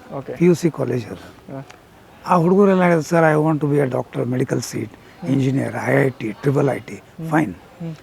ಆದ್ರೆ ಹುಡುಗರು ಎಷ್ಟು ಶಾಣೆ ಇರ್ತಾರಂದ್ರೆ, ಒಬ್ಬ ವ್ಯಕ್ತಿ ನನಗೆ ಪ್ರಶ್ನೆ ಕೇಳ್ದ ಹುಡುಗ, ಸರ್ ಅಕಸ್ಮಾತ್ ನಿಮಗೆ ಕೇಳಿದ್ರೆ ನೀವೇನು ಕೇಳ್ತೀರಿ ಅಂತ ಹೇಳ್ದ. ಓಕೆ. ಏನು ಕೇಳ್ದ ನೀವೇನು ಕೇಳ್ದ? ನಾ ಹೇಳಿದೆ ನೋಡಪ್ಪ, I have seen life ups and downs. It's like a seesaw game. ಹೌದು. ಸೀಸಾ ಗೇಮ್ ಇದ್ದಂಗೆ up down up down, ups in health and ups and down ಸಾಕಷ್ಟು ನೋಡಿಬಿಟ್ಟೇನೆ. ಬಟ್ ದ ಬೇಸಿಕ್ ಫಲ್ಕ್ರಮ್ ಏನಿದೆ happiness. S.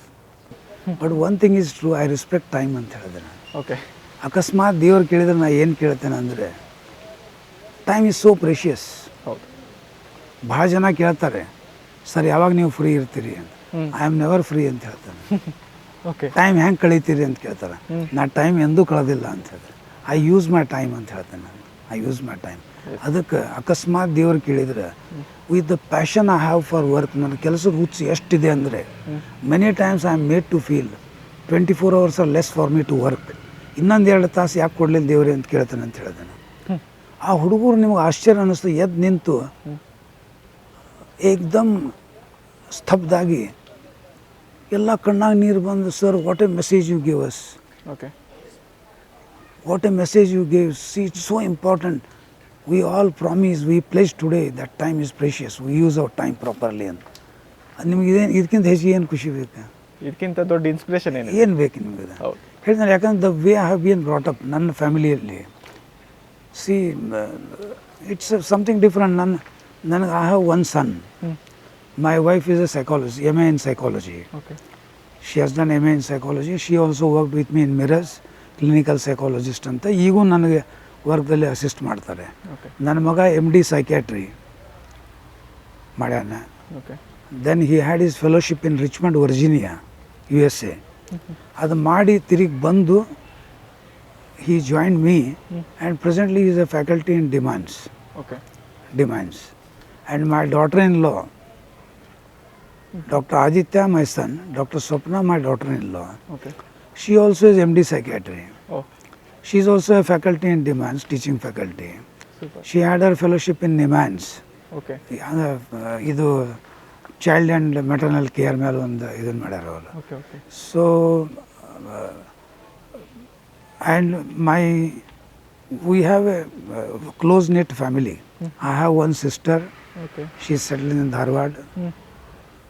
And one brother who is also with us in the same premises.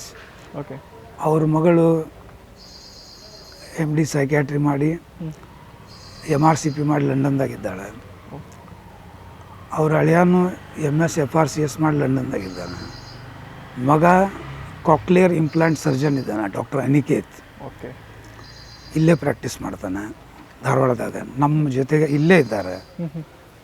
He's wife doctor Preeti, she is a paediatrician in Dharwad. So ಅಂದ್ರೆ the family full family of doctors ಇದೆ ನಮ್ಮದು. Okay okay. ಹೌದು. ಅಂದರೆ ಒಂದು ಖುಷಿ ಅನ್ನಿಸ್ತದೆ ಹೌದು. ನನಗೆಂದು ಐ ಹ್ಯಾಡ್ ಮೆನಿ ಆಫರ್ಸ್. ನಾನು ಮಿರಜ್ದಾಗಿದ್ದ ನನಗೆ ಮಸ್ಕತ್ ಒಂದು ಆಫರ್ ಇತ್ತು. I had a job in ಮೊಹಿಮಿಲಿ, ಟಾಂಜಾನಿಯಾ ಒಳಗೆ ಒಂದು ಜಾಬ್ ಬಂದಿತ್ತು. ಕೆನಡಾ ವೆರಿ ಈಸಿ ಎಂಟ್ರಿ ಇತ್ತು. ಬಹರೇನ್ದಲ್ಲಿ ಒಂದು ಜಾಬ್ ಬಂದಿತ್ತು ಅವಾಗ.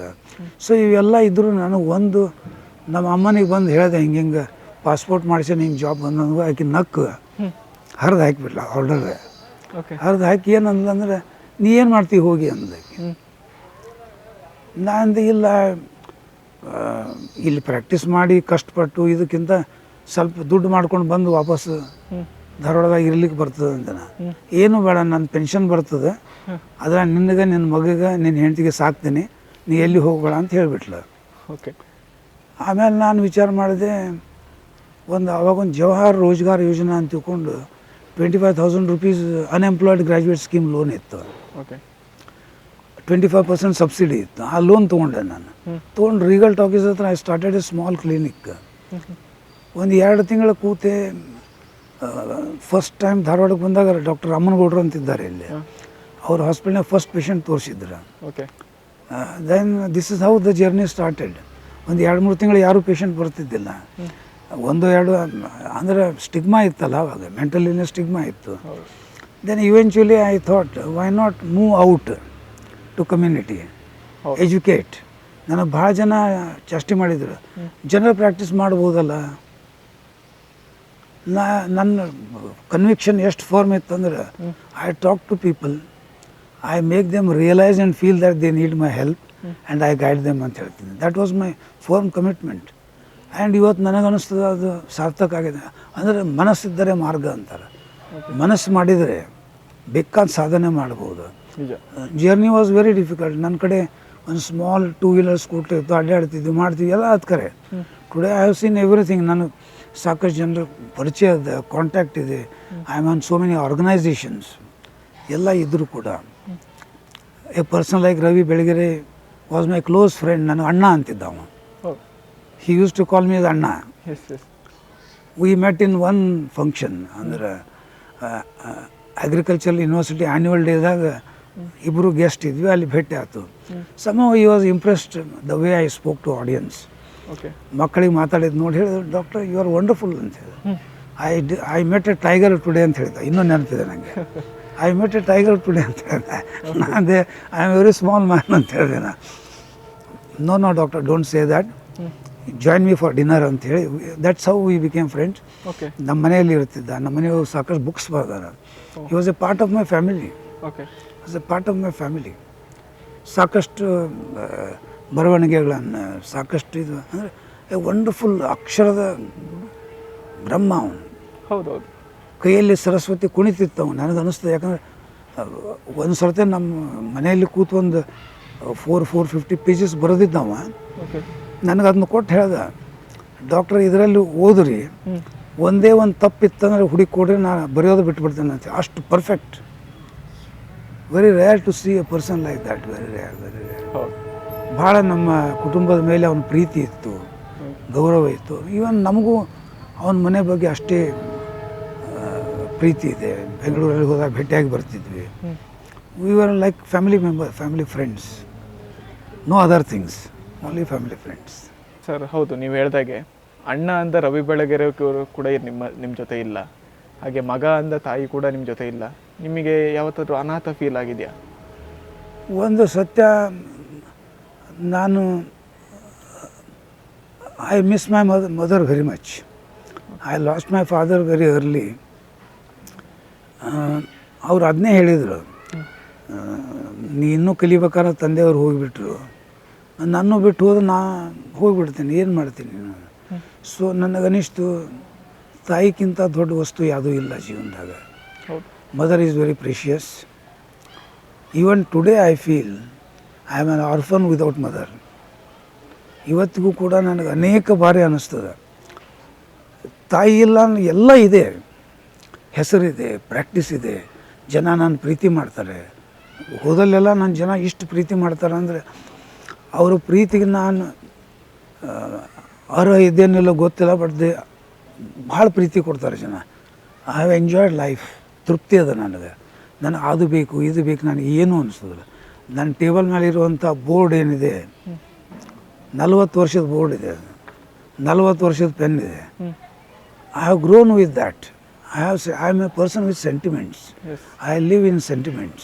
People may call as a fool to be sentimental and to live in sentiments, but sentiments ಇರಲಿಲ್ಲ ಜೀವನಕ್ಕೆ ಏನು ಅರ್ಥ ಇಲ್ಲ. ವ್ಯಾಲ್ಯೂನೇ ಇಲ್ಲ. ಸೆಂಟಿಮೆಂಟ್ಸ್ ತಾಯಿ ಪ್ರೀತಿ ಏನು ಕೊಟ್ಟರು ಸಿಗುವುದಿಲ್ಲ. ಅದಕ್ಕೆ ಹೇಳ್ತಾರಲ್ಲ, ಉಪ್ಪಿಗಿಂತ ರುಚಿ ಇಲ್ಲ, ತಾಯಿಗಿಂತ ಮಿಗಿಲಿಲ್ಲ ಅಂತ ಹೇಳ್ತಾರೆ. ಸೊ ಅದಕ್ಕೆ father, yes, he was a role model to me. He gave me values and how to present yourself to ಎಲ್ಲವನ್ನು ಕಲಿಸಿದ್ರು ಅವರು. But I miss him, no doubt. But missing mother is something a different thing. ನಿಜ. Missing something very painful, very painful. So this is how we are, and a very simple family life we have. My wife is very committed, dedicated. My son and daughter-in-law are committed. My brother is committed. I treat my brother like a son. He is younger to me. Okay. And the family, ನಮ್ಮ sister ಆಯಿತು, ನಮ್ಮ ಮಾಮ ಆಯಿತು. He was president and CEO for Jindal Groups, Delhi. My brother-in-law was a president and CEO for Jindal at Delhi. Super. But now they are settled in Dharwad. Ravi Belagere ಅವ್ರನ್ನ miss ಮಾಡ್ಕೊಳ್ತಿರೋದು ಹೇಗೆ ಅನಿಸ್ತಿದೆ ನಿಮಗೆ? ರವಿ ಬೆಳಗೆರೆ ಅವ್ರನ್ನ ಎಷ್ಟು ಮಿಸ್ ಮಾಡ್ಕೊಳ್ತಿದ್ದೀರಾ ಅಂತ? ಆಲ್ವೇಸ್ ಅವ್ರದ್ದೊಂದು ಇಲ್ಲಿ ಜೋಯ್ಡಾದಲ್ಲಿ ಒಂದು ಲ್ಯಾಂಡ್ ಇತ್ತು, ಫಾರ್ಮ್ ಇತ್ತು. He use to come to Joida every month. Okay. ಬಂದಾಗ ಫಸ್ಟ್ ಹಾಲ್ಟ್ ನಮ್ಮ ಮನೆಯಲ್ಲಿ, ಲಂಚ್, ಗೋದೆ, ರಿಟರ್ನ್ ಹೋಗುವಾಗ ನಮ್ಮ ಮನೆಗೆ ಬಂದು, ವೈನಿ ಅವಲಕ್ಕಿ ಹಚ್ಕೊಡ್ರಿ ಅಂತೇಳಿ ನಮ್ಮ ಮನೆಯವ್ರಿಗೆ ಹೇಳಿ ಅವಲಕ್ಕಿ ಹಚ್ಚಿಸ್ಕೊಂಡು ತೊಗೊಂಡು ಹೋಗ್ತಿದ್ದ. And every time use to go. ನಮ್ಮ ಧಾರವಾಡದಲ್ಲಿ ಒಂದು ಕೆಂಪು ಮೆಣಸಿಕಾಯ್ದು ಮೆಂತೆ ಹಿಂಡಿ ಮಾಡ್ತಾರೆ, ರಂಜಕ ಅಂತಾರೆ. ಆ ರಂಜಕದ ಒಂದು ಬಾಟ್ಲಿ ಅವಲಕ್ಕಿ ಹಚ್ಚಿಸ್ಕೊಂಡು ಹೋಗ್ತಿದ್ದ ಅವ. Super. He was A very different person, very wonderful person. Okay. Wonderful person. Sir, ಈ ಆತಂಕ, ಖಿನ್ನತೆ, ಮೂಡ್ ಸ್ವಿಂಗ್ ಮತ್ತು ನಿಶ್ಚಿತ ವಿಕಲತೆ, ಇದಕ್ಕೆಲ್ಲ ಏನು ಡಿಫ್ರೆನ್ಸು ಅಂತ? ಅಂದರೆ ಒಬ್ರಿಗೆ ಯಾರಾದ್ರು ಹಾಸ್ಪಿಟ್ಲಿಗೆ ಕರ್ಕೊಬರ್ತಾರೆ ಅಂದರೆ ಮನೇಲಿ ಕಾಯಿಸಿ ಕರ್ಕೊಬರ್ತಾರೆ. ಅವ್ರು ಅಳಬೇಕು, ಕಿರ್ಚಾಡಬೇಕು, ಅವಾಗ ಮಾತ್ರ ಕೌನ್ಸಿಲರ್ ಹತ್ರ ಕರ್ಕೊಬಂದು ಏನಾಗಿದೆ ಅಂತ ತೋರಿಸ್ತಾರೆ. ಯಾವಾಗ ರೈಟ್ ಟೈಮ್ ಕರ್ಕೊಬರೋದಕ್ಕೆ ಅಂತ? ರೈಟ್ ಟೈಮ್ ಅಂತಂದರೆ ಆತಂಕ ಇರ್ಬೋದು, ಖಿನ್ನತೆ ಇರ್ಬೋದು, ಇಚ್ಛಿತ ವಿಕಲತೆ ಇರ್ಬೋದು, ಕಿರ್ಚಾಡೋದಿರ್ಬೋದು, ಮೂಡ್ ಸ್ವಿಂಗ್ಸ್ ಇರ್ಬೋದು. ಇವು ಏನೇ ಇದ್ದರೂ ಕೂಡ ಅರ್ಲಿ ಇಂಟರ್ವೆನ್ಷನ್ ಅಂತ ನಾವು ಹೇಳ್ತೇವೆ. ಓಕೆ. ಬೇಗನೆ ಗುರುತಿಸ್ಬೇಕು, ಬೇಗನೆ ಚಿಕಿತ್ಸೆ ನೀಡಿ ಅವರಿಗೆ ಸಮಾಧಾನವನ್ನು ನೀಡ್ರಿ ಅಂತ ಹೇಳ್ತೇವೆ. ಈಗ ಆತಂಕ ಅಂದ್ರೇನು? ಅನೇಕ ಜನ ಭಯದಿಂದ ಬರ್ತಾರೆ. ನನಗೆ ಆತಂಕ ಅಂದರೆ ಭಯ ಆಗ್ತದೆ, ಎದೆ ಡವಡವ ಅಂತದೆ, ತಲೆ ಒಜ್ಜೆ ಆಗ್ತದೆ, ತಲೆ ಸುಸ್ತಾಗ್ತದೆ, ಹೆದರಿಕೆ ಬಂದು ನಿದ್ದೆ ಬರಲ್ಲ, ಏನೋ ಬಂದಂಗೆ ಆಗ್ತದೆ. ರಾತ್ರಿ ನೈಟ್ ಮೇರ್ಸ್ ಅಂತಾರೆ, ಎದ್ದು ಬಿಡ್ತೇನೆ, ನಿದ್ದೆ ಸಮಯಲ್ಲ, morning I don't feel fresh ಅಂತಾರೆ. ಸೊ ಇದನ್ನು ಸಫರ್ ಆಗೋ ಬದಲಿಗೆ ಹೆಲ್ಪ್ ತೊಗೊಂಡ್ರೆ ಶಾರ್ಟ್ ಟರ್ಮ್ ಇರ್ತದೆ. ಮೇ ಬಿ ಒಂದು ಎಪಿಸೋಡ್ ಆಫ್ ಆತಂಕ ಇತ್ತಂದರೆ 2 to 3 months ಟ್ರೀಟ್ಮೆಂಟ್ ಮಾಡಿ, ಓಕೆ, ಟೇಪರ್ ಆಫ್ ಮಾಡಿ, ಮಾರ್ಗದರ್ಶನ ಮಾಡಿದರೆ ಕ್ವಾಲಿಟಿ ಆಫ್ ಲೈಫ್ ಬೆಟರ್ ಆಗ್ತದೆ. ಖಿನ್ನತೆ, ಡಿಪ್ರೆಷನ್ನಿಗೆ ನಾವು ಹೇಳ್ತೇವೆ the most common, complex, chronic, crippling, disabling disorder ಅಂತ ಹೇಳ್ತೇವೆ ನಾವು. ಅಂದರೆ it is the most common. ಖಿನ್ನತೆ ಯಾರಿಗಿಲ್ಲ? ನೀವು ಅಳ್ತೀರಿ, ಇಲ್ಲಿ ಯಾವಾಗ ಅಳ್ತೀರಿ? ಅದು ಅಕಸ್ಮಾತ್ ಅಳು ಒಂದು 2 ವಾರ 3 ವಾರದ ನಂತರ ಕಂಟಿನ್ಯೂ ಆದರೆ ಯು ಮಸ್ಟ್ ಸೀಕ್ ಹೆಲ್ಪ್. ಯಾಕಂದರೆ ಖಿನ್ನತೆ ಆಗಲಿಕ್ಕೆ ಕಾರಣ ಸಿರೋಟೋನಿನ್ ಅನ್ನುವಂಥ ಮಿದುಳಿನಲ್ಲಿ ನರವಾಹಿನಿಯ ಕೊರತೆ ಇರ್ತದೆ. ಓಕೆ. ಈ ಜನ ನನ್ನ ಕಡೆ ಬಂದಿರ್ತಾರೆ ಅಥವಾ ನಮ್ಮ ಕಲೀಗ್ಸ್ ಕಡೆ ಹೋಗಿರ್ತಾರೆ. ಆವಾಗ ಅವ್ರಿಗೆ ಖಿನ್ನತೆ ನಿವಾರಣೆ ಮಾತ್ರೆಗಳನ್ನು ಕೊಡ್ತಾರೆ.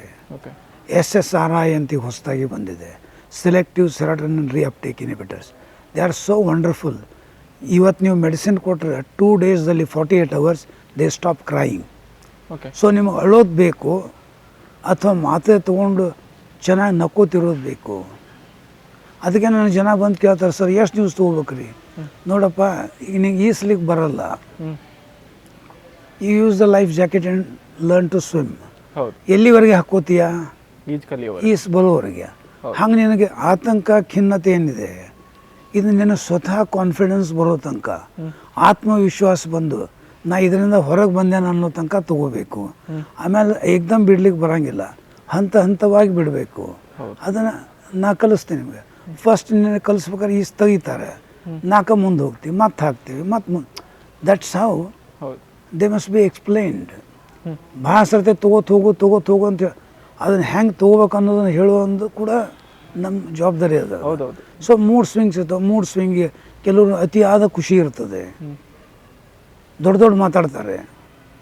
3 ತಿಂಗಳು ದೊಡ್ಡ ಮಾತಾಡ್ತಾರೆ, 3 ತಿಂಗಳು ಅಯ್ಯೋ ಲೈಫ್ದಲ್ಲಿ ಏನೆಲ್ಲ ಬೇಸರ ಅಂತಾರೆ. ಬೈಪೋಲರ್ ಅಂತೀವಿ, ಅಪ್ ಆ್ಯಂಡ್ ಡೌನ್. ಸೊ ಇದಕ್ಕೆ ಟ್ರೀಟ್ಮೆಂಟ್ ಬೇಕೇ ಬೇಕು. ಅಪ್ ಇದ್ದಾಗ ಏನು ಮಾಡಲ್ಲ, ಅವ್ರು ಮಂದಿಗೆ ತೊಂದರೆ ಕೊಡ್ತಾರೆ, ನನಗೆ ಅವಾಗ ಗೊತ್ತು ಇವಾಗ ಗೊತ್ತು ಅಂತ. ಡಿಪ್ ಇದ್ದಾಗ ಸುಸೈಡಲ್ ಥಾಟ್ ಇರ್ತದೆ, ಆತ್ಮಹತ್ಯೆ ಮಾಡ್ಕೊಂಡ್ಬಿಡ್ತಾರೆ. ಸೊ ಇವೆಲ್ಲ ತಪ್ಪಿಸ್ಬೇಕು ಅಂದರೆ ಮನೆಯಲ್ಲಿ ಜನ ಗುರುತಿಸ್ಬೇಕು. ಹಂಗಾದಾಗ ಈಗ ಅಕಸ್ಮಾತ್ ಒಬ್ಬ ವ್ಯಕ್ತಿ ನನಗೆ ಸಾಯ್ಬೇಕನ್ನಿಸ್ತು ಅಂದಾಗ ಡೋಂಟ್ ನೆಗ್ಲೆಕ್ಟ್ ಅಂತ ಹೇಳ್ತೇನೆ ನಾನು. ನೆಗ್ಲೆಕ್ಟ್ ಮಾಡಬಾರ್ದು, ಸೀರಿಯಸ್ ತೊಗೊಂಡು ಹೆಲ್ಪ್ ತೊಗೋಬೇಕು. ಎಷ್ಟು ಜನ ಈಗ ಎಲ್ಲ ಇರ್ತದೆ, ನೀ ಸಾಯ್ತೀರ ಇಲ್ಲ ಅಂತಾರೆ ಅವರು, ಐ ವಾಂಟ್ ಟು ಲೀವ್ ಅಂತಾರೆ. ಇಲ್ಲೇ ಕೆಲವರು ಭಿಕ್ಷುಕರಿಗೆ ಕಾಣಲ್ಲ ನಿಮ್ಮ ಕರೆ. ಮುಂಚೆ ನಾವು ಸಣ್ಣವರಿದ್ದಾಗ ಬೆಗರ್ಸ್ ಅವ್ರಿಗೆ ಹೋಗಿ ನೀವು ಕೇಳಬೇಕಿತ್ತು, ನೀವು ಸಾಯ್ತಾನೆ, I want to beg and leave ಅಂತಾರೆ ಅವರು. ಹೌದು. I want to beg and leave but I don't want to die ಅಂತಾರೆ ಅವರು. ಸೊ ನಾ ಯಾಕೆ ಹೇಳ್ತೇನೆ ಅಂದರೆ, ಮನಸ್ಸು ಹೆಂಗಿದೆ ಅಂದರೆ ಭಾಳ ಚಂಚಲ ಇರ್ತದೆ. Suicidal thought is a flick, ಚಕ್ ಅಂತ ಬಂದು ಹೋಗಿಬಿಡ್ತದೆ. ಸೊ ಅದಕ್ಕೆ ಯಾರೂ ಯಾವುದೇ ಮಾನಸಿಕ ಲಕ್ಷಣಗಳಿದ್ದರೆ, ಒಂದು ಭಯ, ಆತಂಕ, ಖಿನ್ನತೆ, ಅತಿಯಾದ ಖಿನ್ನತೆ. ಈಗ ಕೆಲವು ಜನ ಹೇಳ್ತಾರೆ ಮ್ಯಾಲೆ ನಿಂತಾರೆ ಜಿಗಿಬೇಕು ಅನ್ನಿಸ್ತದೆ ಅಂತಾರೆ, ಕೆಲವು ಫ್ಯಾನ್ ನೋಡಿದ್ಗಳು ನೇಣು ಹಾಕೋಬೇಕಂತಾರೆ. Okay. So can you neglect it? ಇಲ್ಲ, it is a serious thing, emergency ಅದು. ಈಗ ಹೆಂಗೆ ನೀವು ಮೆಡಿಕಲ್ ಎಮರ್ಜೆನ್ಸಿ ಅಂತೀರಿ, ಹಂಗೆ ಸೈಕ್ಯಾಟ್ರಿ ಎಮರ್ಜೆನ್ಸಿ ಅದು. ನಿಜ. Suicidal thought is A psychiatric emergency. ಅದು ಯಾವಾಗ ಏನು ಬೇಕಾದ್ರೆ ಆಗ್ಬೋದು. ವೈಲೆಂಟ್ ಆಗ್ತಾರೆ, ತಾವು ನೋವು ಮಾಡ್ಕೋಬೋದು, ಇಲ್ಲ ಮಂದಿಗೆ ನೋವು ಮಾಡ್ಬೋದು. ಎರಡೂ ಕೆಟ್ಟೇ ಅಲ್ಲ. ಅದು ಎಲ್ಲವನ್ನು ತಪ್ಪಿಸ್ಲಿಕ್ಕೆ ಬರ್ತದೆ. ಆ ನಿಟ್ಟಿನಲ್ಲಿ ನನಗನ್ನಿಸ್ತದೆ ಅಲ್ಪ ಸ್ವಲ್ಪ ಸಮಸ್ಯೆಗಳು ಕಂಡಾಗ ಅಲಕ್ಷ್ಯ ಮಾಡುವುದು ಬೇಡ ಅನ್ನುವಂಥ ಸಂದೇಶ ಸಮಾಜಕ್ಕೆ ಹೋಗಬೇಕು. ಯಾರೇ ಇರಲಿ, ಅತಿಯಾದ ಭಯ ಇರ್ಬೋದು, ಅತಿಯಾದ ಖಿನ್ನತೆ ಇರ್ಬೋದು, ಮೂಡ್ ಸ್ವಿಂಗ್ಸ್ ಇರ್ಬೋದು, ಬೈಪೋಲರ್ ಇರ್ಬೋದು, ಗೀಳು ರೋಗ ಅಂತಾರೆ. ಕೆಲವು ಜನ ಬರೀ ಕೈ ತೊಳಿತಾರೆ, ಸ್ನಾನಕ್ಕೆ ಹೋಗ್ತಾರೆ, ಜಳಕಕ್ಕೆ 1 ತಾಸುಗಟ್ಟಲೆ ಜಳಕ ಮಾಡ್ತಾರೆ, ಬಡಿತಾರೆ, ಬರೋಂಗಿಲ್ಲ ಅವರು. ಹೌದಲ್ಲ, ವೆರಿ ಕಾಮನ್. ಹೌದು. ಸೊ ಅದಕ್ಕೆ ಗೀಳು ರೋಗ ಅಂತಾರೆ, ಅಬ್ಸೆಸಿವ್ ಕಂಪಲ್ಸಿವ್ ಥಾಟ್ ಅಂತಾರೆ. ಈ ಕೆಲವ್ರಿಗೆ ಮನೆಯಿಂದ ಹೊರಗೆ ಬರ್ಬೇಕಾದ್ರೆ 6 ಸರ್ತಿ ಹೊರಗೆ ಬಂದು 6 ಸರ್ತಿ ಒಳಗೆ ಹೋಗ್ತಾರೆ, ದೆನ್ ದೇ ಗೋ. ಅಕಸ್ಮಾತ್ ಹೊರಗೆ ಬರುವಾಗ ಏನಾದರೂ ಒಂದು ಕೆಟ್ಟ ಥಾಟ್ ಬಂತಂದು ಮತ್ತೆ ರಿಪೀಟ್ ಮಾಡ್ತಾರೆ ಅದನ್ನು. But they work, they are normal. So ಇದಕ್ಕೇನಂತೀರ ನೀವು? So apparently they look normal, but they suffer. ಅದಕ್ಕೆ ಇಂಥ ಗೀಳು ರೋಗಕ್ಕೆ ಟ್ರೀಟ್ಮೆಂಟ್ ಮಾಡಿದರೆ ದೇ ಸ್ಟಾಪ್ ವಾಷಿಂಗ್. ಸೊ ಇವೆಲ್ಲ ಏನಿದೆ ಚಿಕ್ಕ ಪುಟ್ಟ ಸಮಸ್ಯೆಗಳು ದಿನನಿತ್ಯ ನಾವು ನೋಡ್ತೇವೆ. ಈಗ ಯಾರು ಬರ್ತಾರೆ ಹಿಂಗೆ ಮುಟ್ಟಿದ್ರು ಎಲ್ಲ ಒರೆಸ್ಬಿಡ್ತಾರೆ. ಹೌದೌದು. ಕ್ಲೀನ್ ಅಂತಾರೆ. So that also is a part of psychological issues. So ಆ ನಿಟ್ಟಿನಲ್ಲಿ ಸಾಮಾನ್ಯ ಸಮಸ್ಯೆಗಳಿಗೆ ಯಾವುದೇ ಹೆಚ್ಚಿನ ಪ್ರಮಾಣದ ಸಮಸ್ಯೆ ಇದ್ದರೂ ಬೇಗ ಗುರುತಿಸಬೇಕು, ಬೇಗ ಚಿಕಿತ್ಸೆ ನೀಡಬೇಕು, ಬೇಗ ಸಲಹೆ ಸೂಚನೆಗಳು ತಗೊಂಡು ಮುಂದಾಗುವ ಅನಾಹುತಗಳನ್ನು ತಪ್ಪಿಸಬೇಕು ಅಂತ ಹೇಳ್ತೇನೆ. ಇದರಲ್ಲಿ ರೈತರಿಗೆ ಹೆಚ್ಚು ಖಿನ್ನತೆ ಕಾಡುತ್ತಾ ಅಂತ? ಅಲ್ಲ, ರೈತರಿಗೆ ಸಮಸ್ಯೆಗಳು, ಮಳೆ ಬರಲ್ಲ, ಲೋನ್ ಮುಟ್ಸ್ಲಿಕ್ಕೆ ಆಗಲ್ಲ. There are so many factor. ಎಲ್ಲ ರೈತರು ಮಾಡ್ಕೋತಾರನ್ನಿಲ್ಲ, ಅದರಲ್ಲಿ ಸ್ವಲ್ಪ ವೀಕ್ ಇದ್ದವ್ರು ಮಾಡ್ಕೋತಾರೆ. ಸೊ ಅದಕ್ಕೆ ಆತ್ಮವಿಶ್ವಾಸವನ್ನು ತುಂಬಬೇಕು. ಕೈಲ ಮುಗೀತು ಅಂತ ಹತಾಶವಾದ ಭಾವನೆ ಬೇಡ. ಹತಾಶ ಅಂದರೆ ಇಟ್ಸ್ ಎಂಡ್. ಹೌದು. ಸೊ ಲೈಫ್ ಬದುಕಬೇಕು, ನಾ ಇರ್ತೇನೆ ಅನ್ನೋಂಥ. ಮತ್ತು ಇನ್ನೊಂದು ಏನಂದರೆ, ಈಗ ರೈತರುಗಳು ಸಾಮಾನ್ಯ ಜನ, ಆದರೆ ದೊಡ್ಡ ದೊಡ್ಡ ಬಿಸ್ನೆಸ್ ಮ್ಯಾನ್ಗಳು ಅವರು ಅಂಥ ಅನೇಕ ಏರು ಇಳಿತಗಳನ್ನ ಕಂಡು ಬಂದಿರ್ತಾರೆ. ಉದಾಹರಣೆಗೆ ಕಾನ್ಫಿಡೆನ್ಸ್ ಗ್ರೂಪ್ನ CEO ಯಾರಿದ್ರು, ಅವರು ಇತ್ತೀಚೆಗೆ ಸೂಸೈಡ್ ಮಾಡಿಕೊಂಡ್ರು. ಸೊ ಅಂಥವರಿಗೆ ಹೇಗೆ ಅಷ್ಟು ಮೇಲೆ ಅಲ್ಲ ಅಂದ್ರೆ ಏನು ಅದನ್ನ ಹೇಳಿದ್ನಲ್ಲ, depression is the most complex. ಯಾಕೆ ಆಗತ್ತೆ ಅಂತ ಹೇಳೋದು ಕಷ್ಟ. ಯಾಕೆ ಕೆಲವರು ಕೇಳ್ತಾರೆ ಬಂದು, ಇವ್ರು ಯಾಕೆ ಹಿಂಗೆ ಆತ್ರಿ ಡಿಪ್ರೆಷನ್ ಅಂತ. Can't be explain. ಕಾರಣ ಅನೇಕ ಇರ್ಬೋದಲ್ಲ, ಫೈನಾನ್ಷಿಯಲ್ ಕ್ರೈಸಿಸ್ ಇರ್ಬೋದು, ಅಥವಾ some stress at the work place. ಒಂದೇ ಕಾರಣ ಅಂತ ಹೇಳಲಿಕ್ಕೆ ಬರೋಂಗಿಲ್ಲ, ಮಲ್ಟಿ ಫ್ಯಾಕ್ಟೋರಿಯಲ್ ಅಂತ ನಾವು. ಹೌದೌದು. ಈಗ depression is the most common, most complex, chronic, crippling, disabling disorder. So ಆ ನಿಟ್ಟಿನಲ್ಲಿ ಯಾಕೆ ಅಂತ ಹೇಳೋದು ಕಷ್ಟ, ಚಿಕಿತ್ಸೆ ಮಾಡೋದು ಈಸಿ ಅದ. ಹೌದು. ಸುಸೈಡಲ್ ಥಾಟ್ ಅನೇಕ ಕಾರಣಗಳಿಗೆ ಬರ್ತದೆ. ಸುಸೈಡ್ ಒಂದೇ ಕಾರಣಕ್ಕೆ ಮಾಡ್ಕೊಂಡ್ರೆ ಅಂತ ಹೇಳೋದು ಕಷ್ಟ ಅದು. ಯಾಕಂದರೆ ಮಲ್ಟಿ ಫ್ಯಾಕ್ಟೋರಿಯಲ್ ಇರ್ತದೆ ಅದು, ಮಲ್ಟಿ ಫ್ಯಾಕ್ಟೋರಿಯಲ್. ಸರ್, ಯಾವುದೇ ಒಬ್ಬ ಸ್ಟೂಡೆಂಟ್ ಎಕ್ಸಾಮ್ ಮುಗಿಸಿ ಬಂದರೆ ಅವನಿಗೆ ವೆಕೇಷನ್ಗೆ ಅಂತ ಟೈಮ್ ಬೇಕಾಗುತ್ತೆ. ಯಾರೋ ಒಬ್ಬ ಪ್ರಾಜೆಕ್ಟ್ ಮುಗಿಸಿ ಬಂದರೆ ಬಿಸ್ನೆಸ್ ಮ್ಯಾನ್ಗೆ, ಅವರಿಗೆ ವೆಕೇಷನ್ಗೆ ಅಂತ ಟೈಮ್ ಇಷ್ಟು ಅಂತ ಬೇಕಾಗುತ್ತೆ. ನಿಮಗೆ ಆಕ್ಸಿಡೆಂಟ್ ಆಗಿತ್ತು ಅಂತ ಕೇಳ್ಪಟ್ಟೆ, ಆವಾಗಲೂ ಕೂಡ ನೀವು ಬೇರೆಯವರಿಗೆ ಚಿಕಿತ್ಸೆ ಕೊಡ್ತಾ ಇದ್ರಿ, ನಿಮಗೆ ಬೇಕಾಗಿರಲಿಲ್ವಾ? Yes, very true. 2001 I met with a major accident. Accident ಅಂದ್ರೆ ಏನು, it was practically a major event. ಒಂದು ನಂದು ಲೆಫ್ಟ್ ಸೈಡ್ ಹ್ಯೂಮರಸ್ ಕಟ್ ಆಗಿ ರೇಡಿಯಲ್ ನರ್ವ್ ಪಾಲ್ಸಿ ಅಂತಾಗಿತ್ತು. And this hand was paralysed for almost 9 months almost. Intramedullary nailing ಮಾಡಿದ್ದಾರೆ ಇಲ್ಲಿ. I had hip fracture ಇತ್ತು. ಕೆಳಗಡೆ ಕಾಲು ಫ್ರ್ಯಾಕ್ಚರ್ ಇತ್ತು, tibia. And right side clavicle ಕಟ್ಟಿದೆ, ಇವತ್ತಿಗೂ ಕಟ್ಟೇ ಇದೆ. ಅದನ್ನು ನಾನ್ ಯೂನಿಯನ್ ಇದೆ, 2 ಪೀಸ್ ಇದೆ. ಈ ಕಡೆ ಬೇರೆ ಇದೆ, ಈ ಕಡೆ ಬೇರೆ ಇದೆ. And there is a little plastic surgery done here on the face. nobody can make out. See, ನಾ ಸುಮ್ಮನೆ ನಿಂತಿದ್ದೆ, ಪಾಪ ಕಾರ್ ಬಡಿಸಿದ್ರು. It was fine. I was destined to meet with an accident. I had it. But ನನಗೆ ನನ್ನ ಎಲ್ಲ ವೈದ್ಯಕೀಯ ಸ್ನೇಹಿತರು, ನನ್ನ ಮಿತ್ರರು, ಆರ್ಥೋಪೆಡಿಕ್ ಸರ್ಜನ್, ಹಾರ್ಟ್ ಸ್ಪೆಷಲಿಸ್ಟ್ ಎಲ್ಲರೂ ಕೂಡಿ ನನಗೆ ಚಿಕಿತ್ಸೆ ನೀಡಿದರು. ಅವರೆಲ್ಲರಿಗೂ ನಾನು ಒಬ್ಬರದ ಹೆಸರು ಹೇಳಲಿಕ್ಕೆ ಆಗೋದಿಲ್ಲ. ಯಾಕಂದರೆ doctor Dilip Deshpande, doctor Dhoolappanavar, doctor Ashok Kalandani, ಇಡೀ ತಂಡ, ಟೀಮ್, ಹ್ಯೂಜ್ ಟೀಮ್. ಭಾಳ ಜನ, ಡಾಕ್ಟರ್ ಹುಕ್ಕೇರಿ ಅಂತ ತಿಳ್ಕೊಂಡು ಅವ್ರದ್ದು ಹಾಸ್ಪಿಟ್ಲಿಗೆ ಫಸ್ಟ್ ಏಡ್ ಕೊಟ್ಟರು ನನಗೆ. ಸೊ ಎಲ್ಲ ಮಾಡಿದರು. ಬಟ್ ಮುಂದೆ ಹುಬ್ಬಳ್ಳಿಯಲ್ಲಿ ಟ್ರೀಟ್ಮೆಂಟ್ ಮಾಡಿದರು. I had cardiac problem for which Narendra ಹಿರೇಗೌಡರು ಅಂತ ಕಾರ್ಡಿಯಾಲಜಿಸ್ಟ್ ಅವರು ನೋಡಿದರು. ಸಾಕಷ್ಟು ಜನ, ಒಬ್ಬರ ಹೆಸರಲ್ಲ, ಅನೇಕ ಜನ ಹೆಲ್ಪ್ ಮಾಡ್ಯಾರ ನನಗೆ. ಸೊ ಈ ರೇಡಿಯಲ್ ನರ್ವ್ ಇದು doctor Dugani had seen me, RI ದುಗಾಣಿಯವರು. ಸೊ ಈ ನರ್ವ್ ಕಟ್ಟಾಗಿ ಕೈ ಎತ್ತಲಿಕ್ಕೆ ಬರ್ತಿದ್ದಿಲ್ಲ, ಹಿಂಗೆ ಎತ್ತಿದ್ದೆ ಕೈ ಹಿಡ್ಕೊಂಡು. And then almost 7-8 months I was in the bed. But ಹಾಸ್ಪಿಟ್ಲಲ್ಲಿ 10 days ಇದ್ದೆ. 11th day I came home. 12th day I decided to practice. Because ನನ್ನ ವೃತ್ತಿ ಹೆಂಗಿದೆ, I don't touch my patients. ನಾ ಬರೀ ನೋಡಿ ಮಾತಾಡಿಸಿ ಬರೆದು ಕೊಡೋ ಮನುಷ್ಯ. I see them and right. So ನಾ ಏನು ಮಾಡಿದೆ ಅಂದರೆ, ನಾ ಹೇಳಿದೆ, I was in the bed, bare bed, Ilizarov ring ಇತ್ತು ಇಲ್ಲಿ ಕಾಲಾಗ, with small bedsheet on the body. 2 chair ಇಟ್ಟಿದ್ರು, ಹಿಂಗೆ ಇದು ಮಾಡ್ತಿದ್ರು. I use to see every day about 50-60 patients. ದಿವಸ ನೋಡ್ತಿದ್ದೆ, ನಾನು ಮಲ್ಕೊಂಡೇ ನೋಡ್ತಿದ್ದೆ.